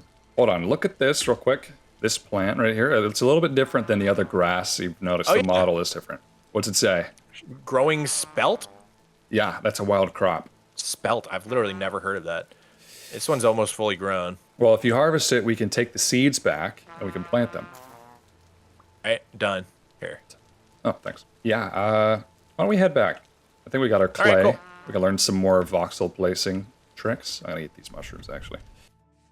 What do you think about the whole LinkedIn hire? I'm like super skeptical that they'll ever touch Java with any sort of monetization, but the new person they hired who worked for what, Ubisoft or what was it, Riot? I don't know. It was I think she had roles at EA and Ubisoft working on Assassin's Creed and FIFA, which were both games with a lot of microtransactions, and she specifically was responsible for implementing them, I think. Well, look, I remember I heard a direct quote from her saying like there's a lot of profit opportunity, there's a lot of opportunity that we could capitalize on. That's not what I want to hear. You know, that's not what I want to hear as a player. I guess I'm just assuming that they're talking about Bedrock because they have been ramping up their integrations. You know, they did Stranger Things, Dragon Ball Z, and I don't necessarily see that as harmful. Don't you got to pay for all that stuff? Yeah, but like, if you're a sucker if you do. You are a sucker if you do, but you know what? All the people who are coming into this game eventually, they're going to come into a game where there is not a vibrant modding community or where that's migrated away. So if you're a Bedrock player, that's all you got and that's all you know. People do buy that stuff. That's why they make it. There's entire studios dedicated to making data packs and worlds and texture packs you got to pay for. Right. I remember when it first came out, on Pocket Edition, do like, oh, you can buy this pack of skins. And I'm like, that's stupid. One guy's going to buy it and then leak it, and then we can all have it for free. But they knew what they were doing. Yeah, I guess I just see it as like, why wouldn't you just play Java? I don't know. I'm so Java pilled. I have a hard time like caring about any Bedrock concerns because I just have never touched it. So I do have a big blind spot there. I think that we have it good here, and we have a lot of stuff for free. So even if the people at Mojang right now aren't the sort to say, hey, why are we letting them all do this for free? Eventually someone might get hired that will be like that. And this lady is an example, right? Saying they're like, oh, yeah. Hey, why are we letting them play old versions for free? For example, why are we letting them just mod the game for free? Old Xbox versions, old PlayStation versions, Legacy, that was all discontinued, right? And replaced with Bedrock. So I could see Java being discontinued and just replaced with Bedrock. Like you could still play Minecraft, just Bedrock Edition on the computer. God, what a horrifying reality. I just can't. Unless a significant amount of the team leaves. Like Jeb, Vu, Uraf, like all of them would have to go for that to happen, I think. Which, I mean, maybe 10 years from now when they're all ready to retire, that could be a pretty big concern. But having met them, it just feels like they also care more about Java Edition. I mean, did you talk about it with them specifically? I've talked to, it's hard to remember like the exact conversations we had. I guess the sense I got overall was just that like they all come from Java and they all really deeply care about Java for the most part. Some of that I'm also pulling from the Uraf interview where he talked all about how like he originally played Java and how excited he was and stuff like that to join the team. So yeah, I don't know. It's more of like more than like a specific conversation about it. It's more just like a feeling I get from them is just like they seem to really. It's like Bedrock was born out of like them wanting to preserve Java forever, and it's like appeasing Microsoft in the buy in the takeover was like, okay, well we'll have this version of the game for you guys to do your Microsoft things on, and then we will just quietly continue caring more about Java Edition. But I could be very wrong. Who is in charge of hiring that lady, I wonder? I'm pretty sure that Mojang handles all its own hiring. Yeah, I don't know. I did ask Jeb if he could confirm or deny any of the speculation, and he never gives a clear answer on Blue Sky, which is where he hangs out. He said something along the lines of, Katie Scott got into the game industry for the same reason as I did, for a love of making games, which I kind of read as like... I say that about everybody. Somewhat of a personal endorsement of her, but like it's also kind of corpo speak, so it's hard to say. You might not even be talking to Jeb, I don't know. Do you think he handles his own account? No, it's definitely him. It's he's definitely very accessible on Blue Sky, for sure. All right, I'm skeptical of this kind of thing, but sure, I'll take your word for it. It also, I don't know, having met him, it's his Blue Sky is very in his voice. He's a cool character, dude. I like Jeb a lot. I have a lot of respect for him. Yeah, I think that a lot of like people in the old Minecraft community kind of like want to pin all the problems on Jeb, and I don't think it's that simple. I think that Jeb, he doesn't have as much control over it as people think. I think he's designed some of the best conceived structures in the game, in my opinion. He's got a lot of great stuff under his belt, so I appreciate what he's done. Ocean monuments are pretty well designed with the whole mining fatigue element. And the reward you get. I feel the same way about end cities. Oh, sponges, right? Yeah, sponges, yeah. I do think like it would have made more sense for the conduit to come from ocean monuments than just like random buried treasure, but like that's a nitpick. I remember when they added the ocean monuments, that was when the ocean was totally empty, right? So yeah.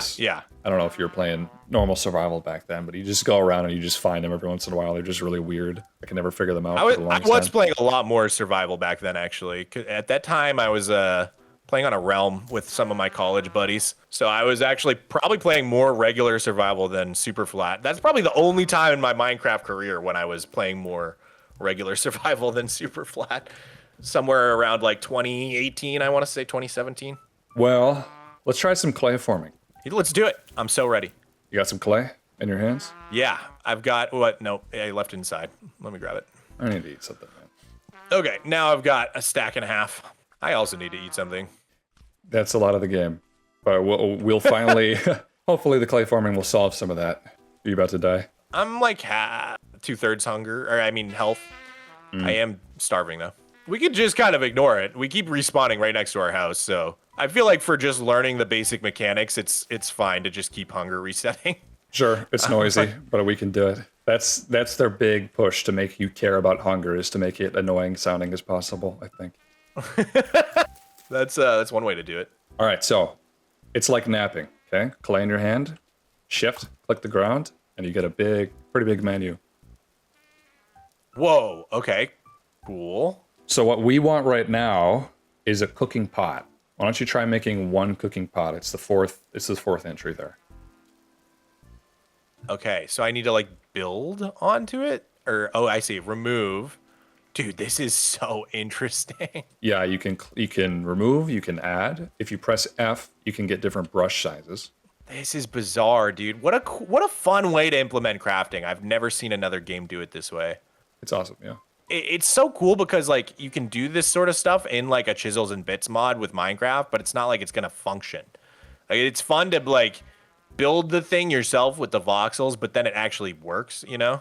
And more stuff like this I think is gonna happen in the future as well for this game. I definitely like what if the game was all like everything's crafted like this, I think it'd be pretty fun. I would love this split wood, you know, like take an axe, swing it over your shoulder, split wood. Yeah, that'd be cool. That'd be cool. That's really fun to do in real life. I'd like to do it in the game. Okay, Boom. There we go. I got it. And I made some bowls for us as well over here. We need to fire these, and we're going to make something called a pit kiln. Okay. So if you press H, if you search pit kiln, you click on the top entry, right? It'll tell you how to do it. It's a bunch of grass and then sticks, and then you put some kind of flammable material on top, and then you just light it.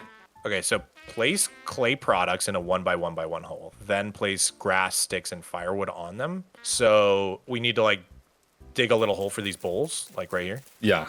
Let's dig 2 holes, one for the pot and one for all the bowls. And then we shall take our stuff. Yeah. And then move them in. Okay. So then it's like dried grass. Can I literally just like click that in there? Yeah, I think it. Oh, wow. Go for it. Okay. How much should I put? Just like fill it up or? Till it stops, basically. Okay. Yeah. Perfect. Okay. Ignite to fire your clay products. Okay. So we just got to ignite it. We need sticks first, and then we need some kind of like log or peat. Okay. Got it. So I have sticks. Okay. Perfect. Not enough. We need, I think it's 8 per. It's time to beat up bushes. A lot of the game is spent beating up bushes as well. That's why you want to get out of the Stone Age, I guess, as soon as possible. Yeah, so I noticed there were some like gears and similar things. Like, I'm assuming this game doesn't have redstone, but are there some like more create mod-esque aspects, like, you know, like pulleys, levers? At least not yet. It's not like you can just do anything. There's windmills which allow you to automate certain tasks. There's chutes and stuff like that. Okay. You have mechanical power available to you once you figure out how to do that. You have like a decent amount of linen and products at your disposal. And then you can automate stuff. And some late game products like steel require automation. I don't think it's comparable to redstone. It's just a different system, and it's not like you can make a computer with it. I mean, maybe you could. I don't know. All right, I think we're good on sticks. Okay, cool. So put those there. Okay, and then you said peat, right? You can do logs. You can do peat. I did see peat right over here, and I better introduce you to it because it's a great fuel source. I swear I saw some right here. Yeah, look at this. A little bit dirtier looking dirt. Okay, got it, yeah. Is that just shovel? Yep. To mine that? So I think old English homes and like old European homes, like huts and things, they would heat their house with peat. They'd burn peat. Interesting. So I think it's like fermented like swamp and bog matter. Interesting. Okay, so I put 4 of those in. Oh, I need more sticks. Why can't I put... Oh, yeah, okay. We need to cover them with some dirt so they won't go out. Oh, true. And you want to ignite them? Yes. Oh, yeah, the torch will eventually go out after 48 hours. Yeah, I also think I just keep jumping in water. Oh, not in your hand. In your inventory, it doesn't go out. But I mean when you place it. Oh, okay. So just a way to cheese that, at least for now, till they fix it, is like you can just break the torch and replace it. And that'll just reset the clock. But something to think about. Oh, fire spreading. Oh, there we go. The fire spread to you a little bit. I forgot we had to clear away some of the foliage. Oh, I see. We caught the brush on fire. Yeah, a little bit. Okay, here we go. All right. No biggie. And that goes for 16 hours. Oh my god. Should probably go hunting. Let's do it. I'm down. We could hunt. We could get some more cattails for chests and baskets and things. So fun fact, you can click multiple chests at once. Whoa. Wait, how are you doing that? It unhooks your mouse. So click that. And Whoa. then just... Whoa. That's interesting. Do I have a spear? I think my spear broke. It's good to make a few spears. You got flint? Yeah, I'll make another one. Little tier shape here. I wonder what happens if you mess up. I guess it probably doesn't let you, right? Yeah, okay, it doesn't let you. What do you think, guys? Should we do more Vintage Story streams? Yes or no? Press 1 if you guys want to see more Vintage Story streams with Monster. Press 2 if you don't like when I play this game. I'd be down for that, for sure. I mean, I could also, you know, once I learn enough, start my own single player thing. But if you're down to play, I'm always down. This is fun. It is fun. Yeah, I'd be for it. I mean, I like that I'm like slowly radicalizing you into my ideology. It's awesome. Or maybe it's the other way around and you just haven't realized it yet. Oh God. All right. I need to be able to yell it again. I do think I'm pretty happy with Minecraft right now. Sure. And with Mojang in general, but I think so much of that is related to me playing super flat. Like I don't know if I would feel the same if I was playing just the base game, to be honest. Unintentionally, Mojang has added a lot to Superflat in the past several years that make it almost feel like even more is coming to the game than probably is, right? Like anytime something new is added or like something has changed, it's a way for you to get something you weren't able to access, right? Exactly. Like Trial Chambers added like snow for the first time in like 13 years, like stuff like that, which makes, that's like been part of the game for so long for most people, but for me it feels really new and fresh. So I do think like a lot of my takes are kind of contingent on the whole super flat thing, to be honest. Well, here's what I think. You and we've put limits on ourselves, right? But the thing is, when you don't do that, I guess when you play like normally, it instills in me and I think a lot of other people such a 2-week mentality about the game. Like it's not very fun after 2 weeks. That's kind of a deal. Like people criticize me a lot. They say like I hate fun, I whatever. In 2 weeks they're gone and I'm still here. I'm just saying. Yeah, or like I think the way to get past that is like having a Hermitcraft situation, right?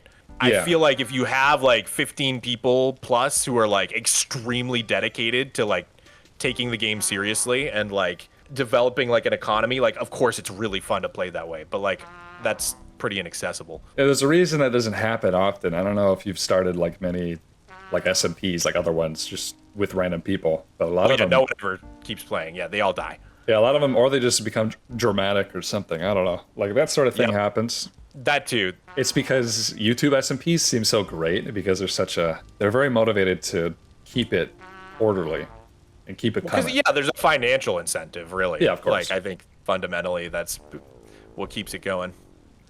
Oh, RIP. Are we gonna go hunting? What's the vibe? Let's do it. Let's go hunting. We need to get some food, and then when we come back, hopefully those things will be done cooking, and then we can finally, get our chef on. It'll be great. Sweet. Let's do it. What's great about this, okay? So if you have 2 spears, you have another one in your inventory, and if you throw one, the other one will automatically replace it. Okay, it's very, like, you don't even have to switch it out in your inventory. Like, if you're mining with the pickaxe, it'll switch back in. It's nice. That's super nice. Well, I saw a deer over here this way, so... Oh, wait, there's a rabbit. Don't get too close. Dang it. You're pretty good with those spears, man. I just missed twice. Yeah, but you were much closer than I could get. Let's see. That's pretty good. That's pretty good. Boom. Let's go! Nice. Pro gamer.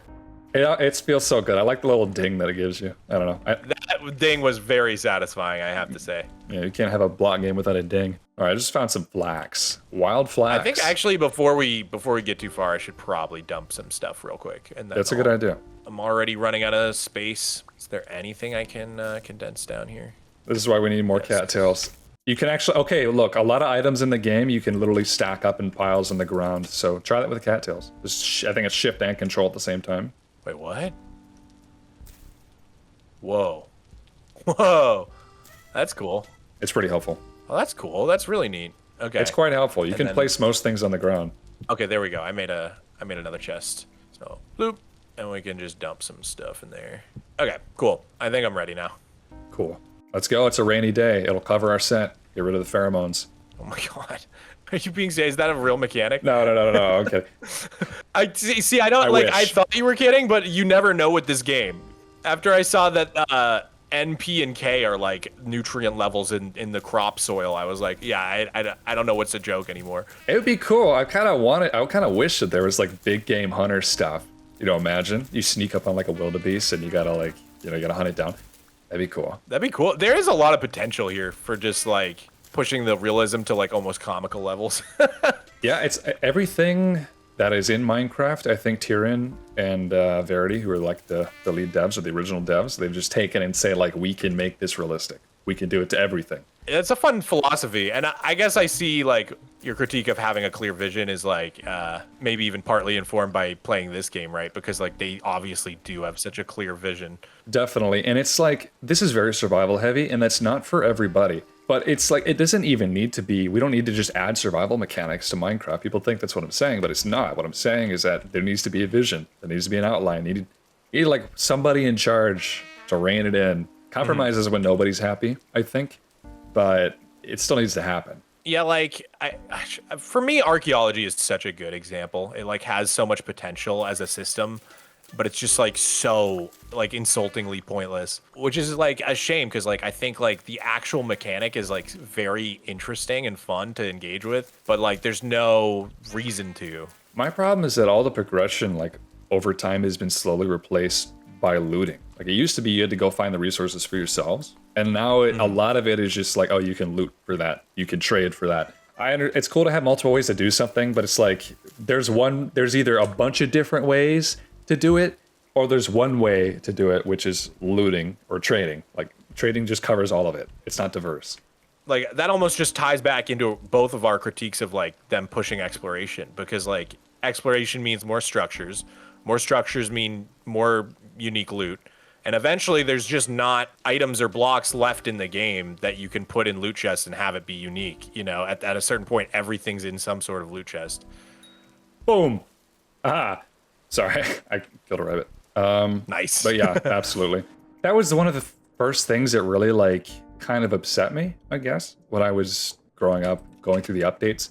People say like just leave modern Minecraft alone, but there's a reason I'm still concerned with the updates, and it's because the game receiving updates is cool, man. It's awesome. Like to be part of the community and like wondering what they're gonna add next, it's cool. But when the aquatic update came around and they added like ways you're swimming, they added the ruined cities and the shipwrecks, there was suddenly loot everywhere. There was suddenly loot everywhere, and it was extremely accessible because swimming was so fast. And that was like the first thing that kind of tipped me off, like, I don't really know if I like this. It feels wrong. But then it just kept going. It just kept going. They kept doing more stuff like that. So I definitely agree. It's just, I don't know. No looting in beta. In general, I just think like, let's just like stop caring about exploration for like the next couple of years. That would be my dream world. And just like actually improve the things that matter when you're at home, at your base. I think that more mechanics are the way. Yeah, especially like with, you know, exploring was almost more fun back in beta because you had such janky terrain and like floating islands and stuff to see. But I don't know, like even if they added that stuff back, like the novelty's just kind of worn off. Like I just want to build a cool base. That's like, it feels like every incentive in the game is pointing you towards that. Like just build something really cool that you can be proud of. And none of that has anything to do with exploration, so. You get rare blocks and stuff, I guess. I don't know. What do you think about the new terrain, like the post-118 terrain? I don't interact with it that much because I've played a lot of super flat post-118, but I think it's a step in the right direction in terms of like, I really do wish they had just pushed the terrain height straight up to like 1,000 though. I was a little sad when they... Because like I was so happy to hear they were increasing it, and then it was just another like, not that it was a minor increase, but it just I felt like just go all the way with it. You know what I mean? Like yeah, that would be my personal preference, is if they just really pushed it. Not even so much with the, like amplified terrain, but just you can't really build accurate skyscrapers in the game because the height limit is so darn low. I remember the height limit changes. I wondered if it was going to come out in 117 because they were just adding the items and stuff and not the new generation. So I was hoping it was, and I was building this massive replica of Orthanc, however you say it. 117 rolled around, and they didn't increase the height limit. I had to wait like 6 months or however long it was just so I could finish building like Saruman's tower. Yep, I remember being super sad at first that they didn't touch super flat worlds in 1.18, because I thought I was gonna get the same treatment as normal worlds where they'd get rid of the bedrock layer and lower it. Really? You would have been okay with that? As long as like they didn't generate, like if they had moved my bedrock layer from 0 to -64, I would have loved that. Because then I just don't have to break bedrock and I can still build that low. But if they had filled in terrain underneath it, that would have kind of ruined the whole vibe of super flat. So, but yeah, in hindsight, I don't mind it that much. It just means I have to break the bedrock to build down there. Yeah, it ended up being kind of, like you said, a compromise between the two. Let's go this way. Let's check this out over here. See that in the distance? Yeah. Looks like a mountain. I think it is a mountain. Yo, there's snow on top. Ooh, spelt. Gotta look out for that bright grass. Yeah, the model's different. Like it's an X model for grass and most normal plants, but then it's like a square. I guess you would call it, for crops. Yeah, more like the wheat kind of. I gotta say, they did a really good job on some of these plants. The ferns and the bulrushes look really great. The cattails. Oh, look, there's a trader. See that wagon down there? What? Let's go check him out. Is that what that is? Let's go check it out, dude. Wandering Trader is my favorite mob in Minecraft. This guy does not wander. He stays stationary. Well, he's got a wagon, so it's implied wandering, you know? Yeah, some of them get their wagons stuck in weird spots. You'll see, I guess, if you keep playing. Oh, this is a cool terrain. What is this stuff? Shale gravel. Interesting. Yeah, the terrain generation in this game is super dynamic. It's so different. Like, it's not just refined and, like, stuck in biomes. It's generated dynamically. I really love it. I guess you should talk to him, right? Yeah, let's do it. Yeah, you do the talking. I'll look tough. Okay. There's actually a lot of lore dumps I'll give you. Haven't seen you around before. You just wake up. I might still be dreaming. This ain't a dream, stranger. Here, I'll do a voice for the trader. This ain't a dream, stranger. At least not one you'd like to be in. Perhaps you're right. There's still work to do. Aye, there's always more work to do. All right, let's see. Got anything to trade, homie? Okay, I can buy heat bricks, beeswax. Oh, that's cool. Copper nuggets, sphalerite nuggets, diamond stitched linens, alum chunk. I don't think we have any money. Sulfur chunk and metal parts. Okay, cool, interesting. Yeah, but we can sell cracked vessels or nothing else that we really have. I don't think. Right. So the traders, they're not like overpowered. Like you can't just get everything you ever want from them like the villagers do. It's different in that like it can help you get some stuff that you literally can't obtain or like can't obtain yet. But farming for those things the intended way is probably always going to be the best way to do it. Gotcha. The traders do have exclusives. Here, eat some grain here. They do have exclusives, so like there's furniture traders, clothing traders, they'll sell clothing and rare furniture that you can't make yourself. Okay, got it. Oh yeah, and gears are the currency. Interesting. Kind of like caps in Fallout, I guess. What is this? Mature rye. Ooh, nice. Yummy. Now, default and Vintage Story worlds don't generate with oceans. However, I had the guy who runs the server, I had him say, like, set the land cover so that some oceans would generate. So I wonder if we're close to the coast here. Oh, yeah. You were mentioning that. I think it's slow in the beginning. Like, the hunger and, like, the lighting and stuff, like, I think that's why I wanted to play it with someone else, because I think if I was on my own, I would be getting frustrated, probably, trying to figure it all out. But I'm having fun. And if I keep saying this, but if I'm having fun with this game, I think anybody could, because I'm definitely not the target audience. Yeah, I think that people like to measure their kind of like fun and progress in Minecraft by how quickly they can do something, how large they can build something. I think that's got a lot to do with the content creator community, I guess you could call it. For sure. But really, you could take it as slow as you want, especially a game like this. Like, taking it slow is fine. Like, we found a cathedral or something, or a bank. Yeah, this is cool. I like this. Ooh, we got one of those vessels. Should I pop it? Go for it. Bunch of cattails. Let's go. It's not like you run into this and you find diamonds. Yeah. Anytime you see a berry bush, I say pick it. Berries are your friend. Okay, good. Good to know. Ooh, I got blue clay. Cool. Ooh, what'd you get? Seeds, onions. Oh, yeah. Onion seeds. I have rye as well from picking the rye. Different berries have different nutrition levels. I think cranberry is the worst. Oh my god, he's having a seizure. Those butterflies come out. Me? Oh no, the shiver behind you. Oh god! I didn't even see that thing. He's scared. Dude, this is some cool terrain. I like it. Yeah, I like it a lot. There's even more like terrain mods that make it even more realistic and dynamic. Actually, the modding, there's an entire website just dedicated to modding for this game. It's just Vintage Story Mod DB, I think. It's fantastic. It's phenomenal. Anything you want, you can get. Yeah, I'm pretty excited that they're working on obfuscating the Java code and all that, finally. I feel like they've been promising the modding API thing for 15 years. So long. Literally 15 years, I think. Literally, yeah. So it's good to see some progress on that happening. It seems like they're making a lot of, I don't know, like part of the reason I'm also hopeful, I know for a fact that they fired a bunch of people after the Firefly thing. Really?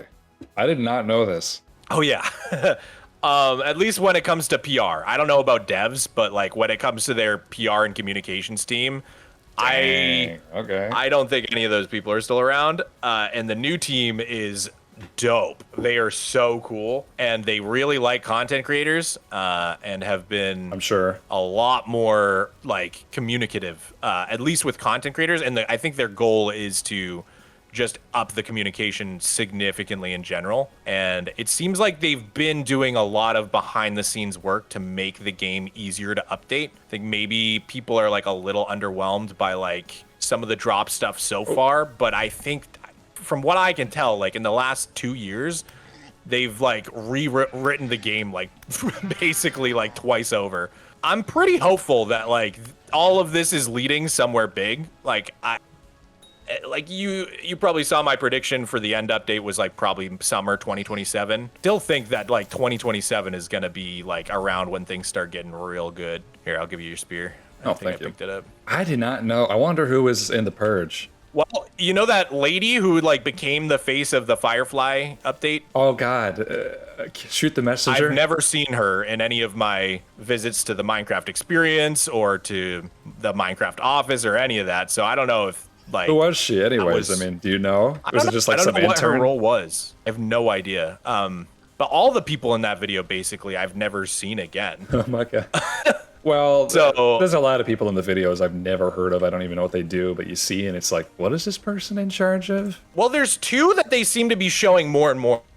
Sarah Boving, who does a lot of the textures now, or like the paintings and stuff like that. And then the sound, they really like the girl who does the sound. I can't remember her name. Or is it Kumi wait, who was it? I don't know. No, she does like only the sound effects, none of the music. Oh, the effects, as far as I know. The Foley. Okay. And she's always in each Minecraft live, she's showing like, oh, I used sticks in a box to create this creaking thing. And like, oh, this is like the crank toy I used to make this sound. Yeah, that's a fun job. I mean, Foley. Yeah, I yeah, she's they seem to really like showing her and Sarah Boving. I do like those sections. They're just fun, you know what I mean, to see in the Minecraft monthlies and stuff. So I don't know. I'm pretty hopeful. I hope I'm right. I hope I'm not being overly optimistic, but I feel so much better about the direction of the game now than I did like 2 years ago, whenever the 1.19 era was.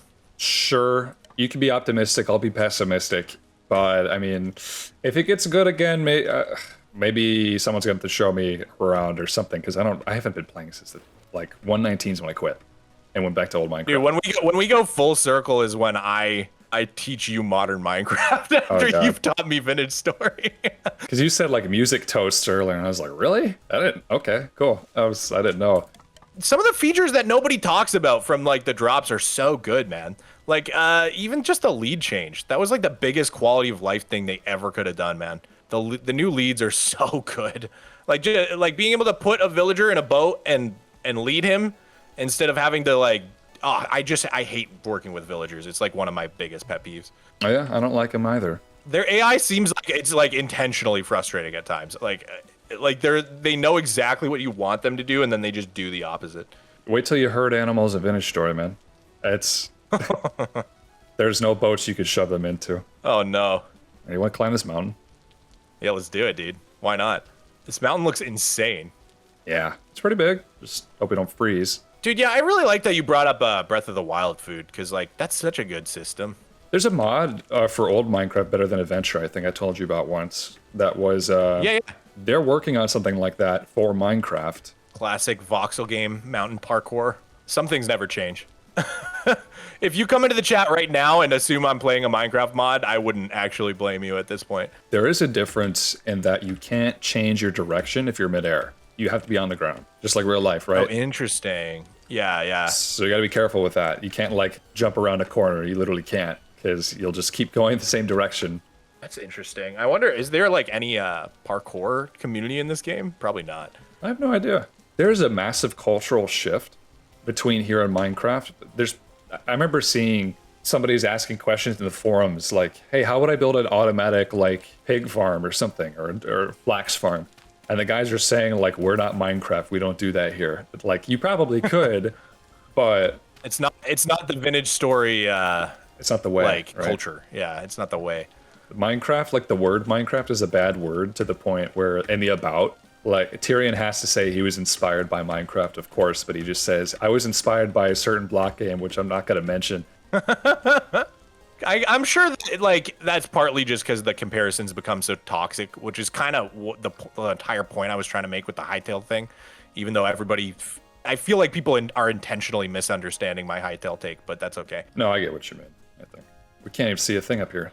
It just needs to be allowed to be its own game. Like Vintage Story has been allowed to be its own game eventually, because the comparisons are just like, they're just always going to be so unhelpful. It doesn't help Minecraft. It doesn't help the other game. Like, it just like, they're not useful, I feel like. Even though it's like the first place everybody wants to go is just comparing them. Right, yeah. I think that a lot of also indie like startups for new sandbox or voxel games are like, I got to do it. I have to be different than Minecraft. It has to be distinct from Minecraft. Minecraft does this, we got to do this. I don't think Vintage Story worries about that so much. They just want to do what they want to do. I admire that for sure.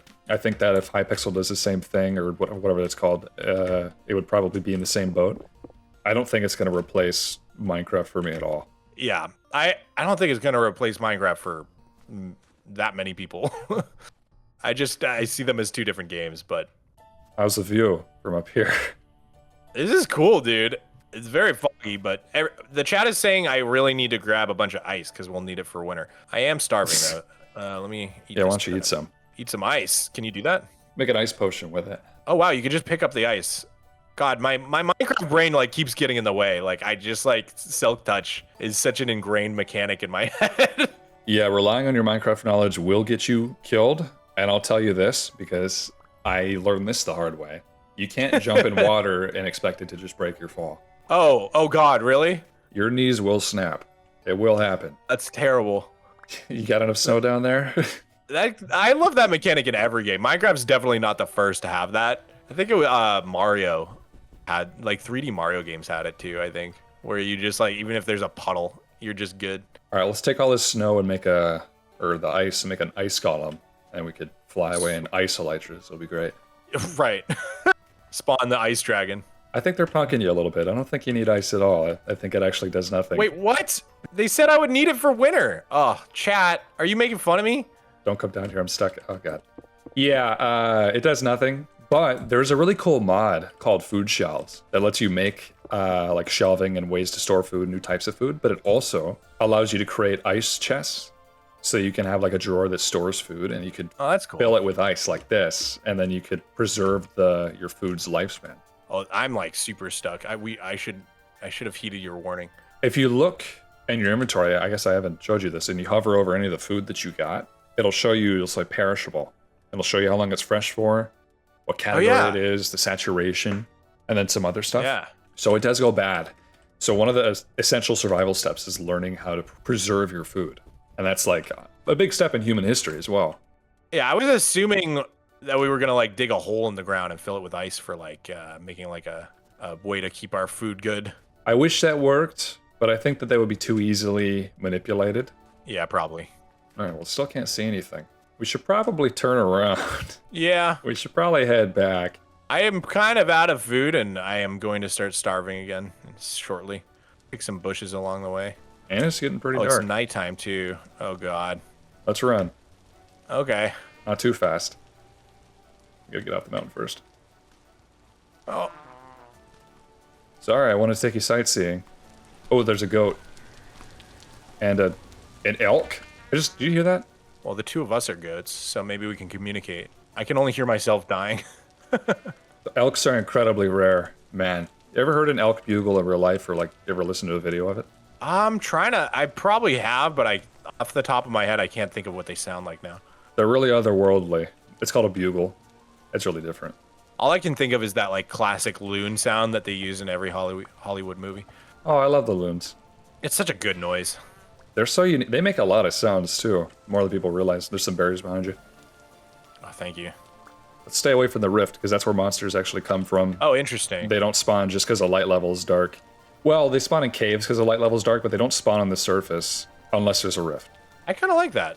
If you press C and you look at the very bottom of your environment tab, that'll tell you the rift activity.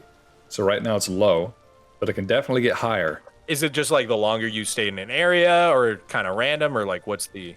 It is random. Sometimes it's calm, which is the best. Actually, it is kind of seasonal as well. So if you're, like in winter, rift activity is way higher.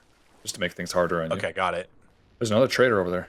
That's one thing I think would not work in Minecraft at all is seasons. For a while, no, I wouldn't. I want to say like a year ago in the lead up to the spring to life drop, everybody was speculating that there were going to be seasons, and I was like very anti-seasons in Minecraft. I feel like that would totally not belong in that game. Yeah, that wouldn't work.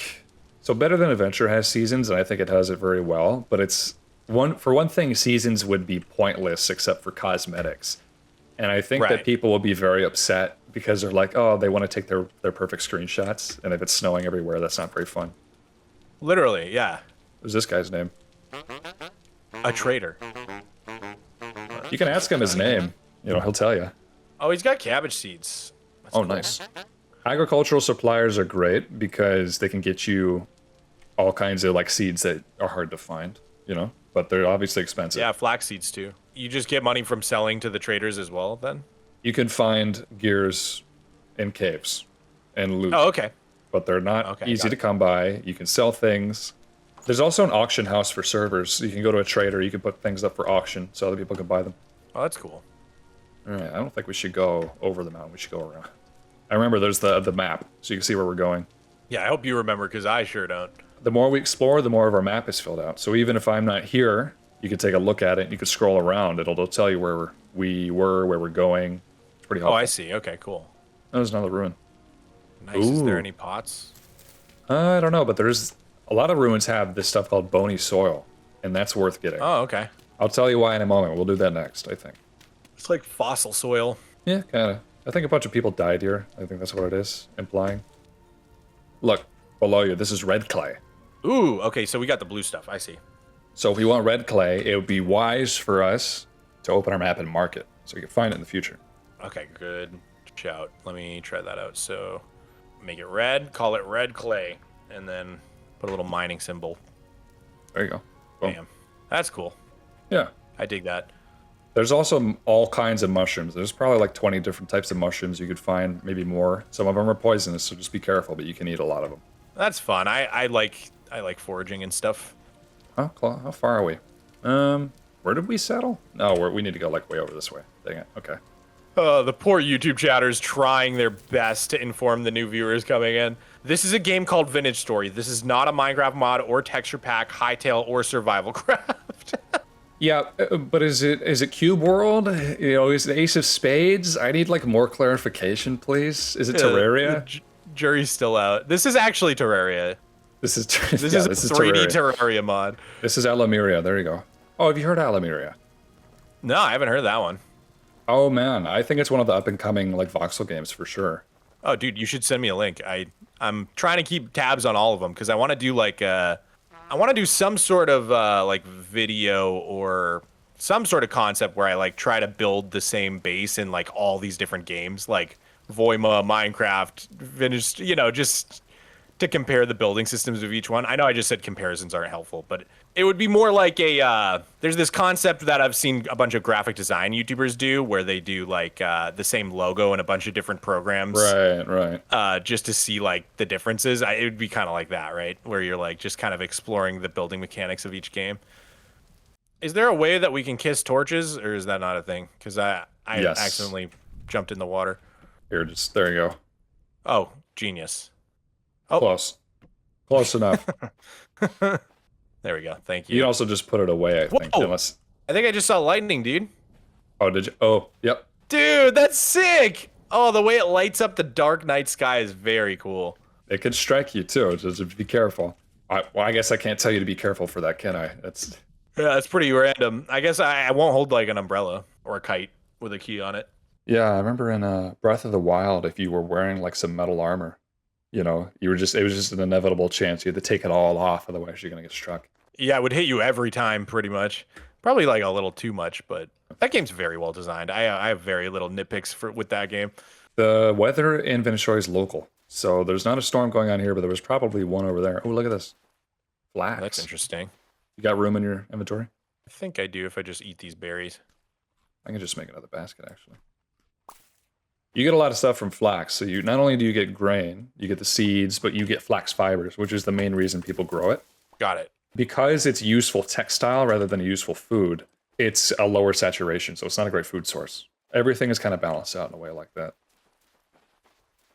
All right, we visited this guy already. What was his name? Did you get his name? I want to get his card. Stefan. Okay, cool. Wait, where do you see the names? Oh, you just ask. You didn't even ask? That's kind of rude. I didn't ask. I didn't ask at all, dude. Just like, what can you give me? Just so transactional. You're right. I got to work on that. In single player, they usually have a bed in their wagons. You can just borrow it and sleep in it. But multiplayer, that's not really going to work. Well, if we find 2 different wagons, it's a pretty good hunting trip, I'd say.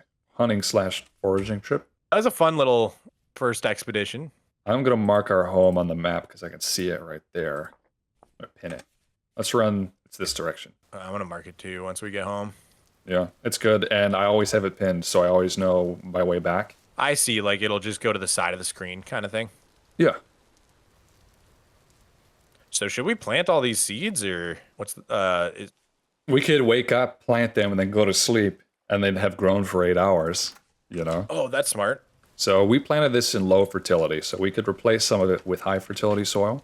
Yeah, we could go over here to this mountain, right? I think it had some. Yeah, I did have some. I'm sure there's better soil somewhere. Dang, we really had a luck here. But is that thing on the map, is that our house? Oh, wait, no, that's a pond. I'm stupid. Watch out.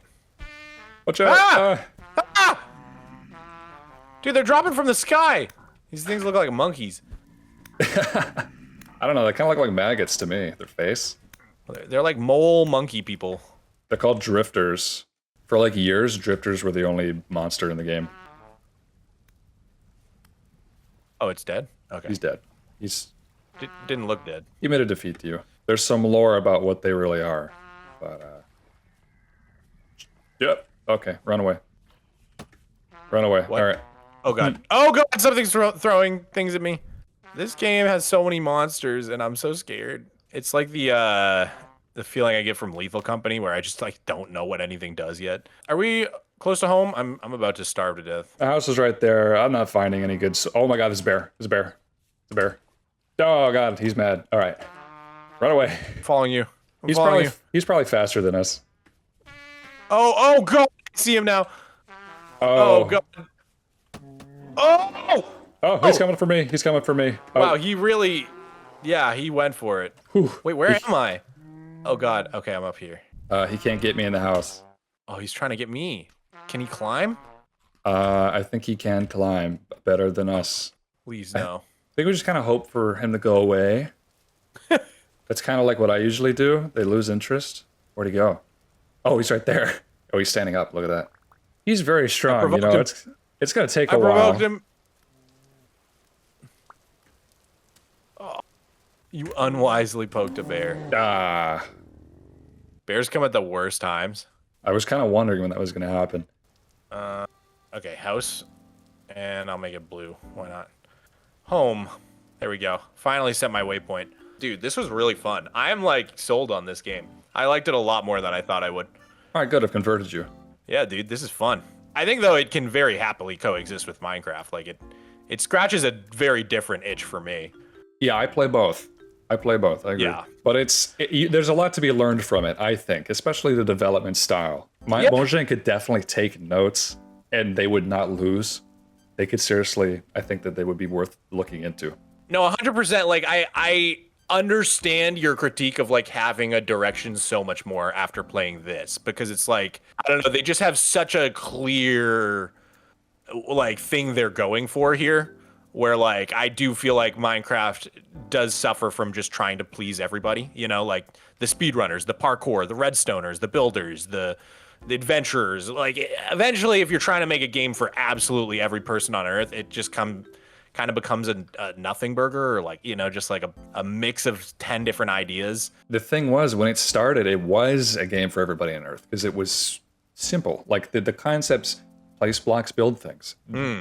Peak momentum for Minecraft was like 2012, 2014. That was when it was getting more sales like than ever before. I don't think they've ever matched that momentum again. It was close during like Update Aquatic and like Nether Update. It was close. I don't think it matched 2020, yeah. But I think that was all pandemic, personally. I mean, they were putting out really good updates, so it was like kind of a perfect storm in that way. But at the same time, like, we've seen the same pattern with just Twitch viewership. Anything that was like very online did amazing in 2020. Like I even saw it. I told you I was in packaging.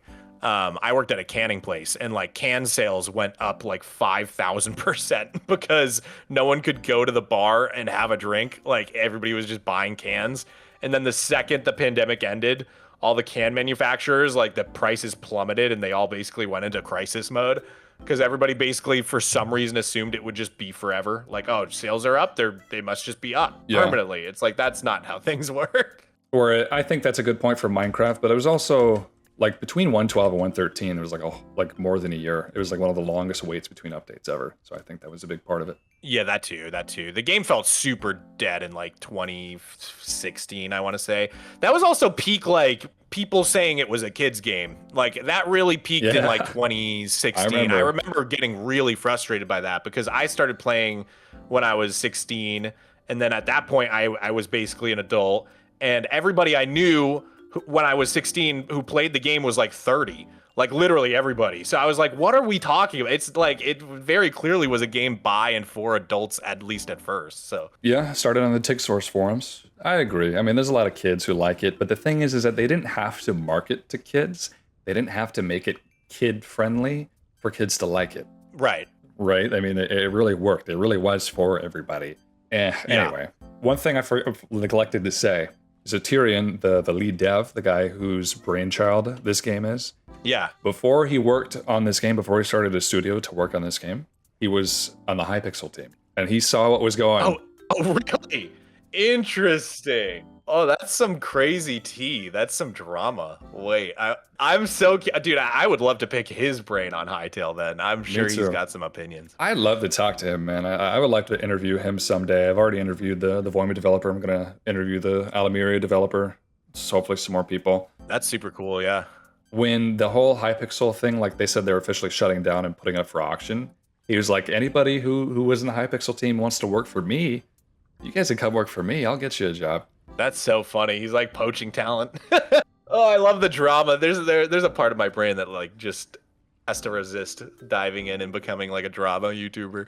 I could never do it in reality because I hate when people are mean to me. And the drama videos get the worst comments by far. It's not my thing either, so it's been a great way to network. Dude, even just the two videos we did, like your reaction and then my reaction to that, God, some of the comments are just so brain dead, dude. They're pretty, I've got some pretty rough stuff. Like it's so frustrating, man. It's a lot to go into it right now, but it's been a great way to network, but I don't think I'm gonna make a video about how Mojang or like Mumbo Jumbo misses the point on whatever the hell he plays. I don't know. Just so I can talk to him. Like YouTube wants the negativity so bad, but it's just not worth it because like it just attracts the worst people to your community, I've found. My girlfriend wants me to go all in on the drama stuff sometimes, and like, she's like, that'll get you all the views, and I know, but I don't know. It's not for me.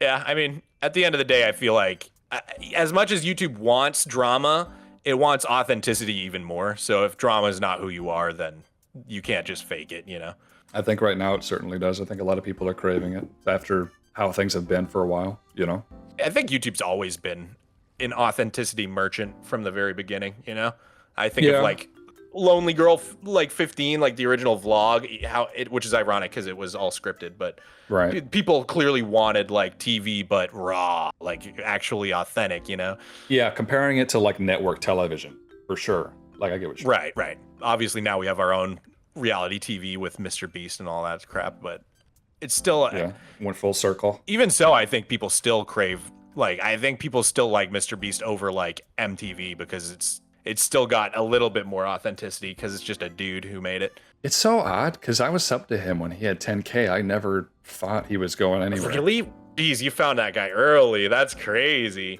Yeah, he was already, I think, pretty wealthy. Or either that or he just spent all his YouTube earnings on stuff for the videos. I don't know. I think that's what he says is just he just constantly reinvests it, which... Who knows if that's true for real. This was super fun, dude. Yeah, how are you sitting? Bro looks so chill. Oh, there we go. G, right? Now I'm chill too, except I'm having a seizure. If you go to the edge, I think you can hang off the edge. Wait, hold on. Let me do this. Oh yeah. You can hang your legs off. Oh, dude. Wait, okay. Hold up. For next stream, I need a screenshot of this. Is there a screenshot button? Yeah, F12. And then you can, if you want to zoom, you can mess with your FOV. There's actually a lot of screenshot tools. I'm trying so hard to face the right direction. It'll do it automatically if you just sit on the edge. Oh, it will. Okay. Okay, here we go. Oh. I'll just be cross-legged. This works. Oh, that's a good screenshot. I like that. That's for next time. If we ever play again, hopefully we do, man. This is really fun. I think like maybe another session or two, and I would be brave enough to start my own single-player world. I don't know if I'm there yet, but wait till you start caving. See you later, man. Thanks again for your for the time. Sure thing. See. Peace. Well, that was about everything. If you've made it this far, you're a real trooper for sticking it all the way through. And if you like Vintage Story, I've got a whole series on my channel where I learn how to play it from scratch. Feel free to check it out. Have a nice night, everybody.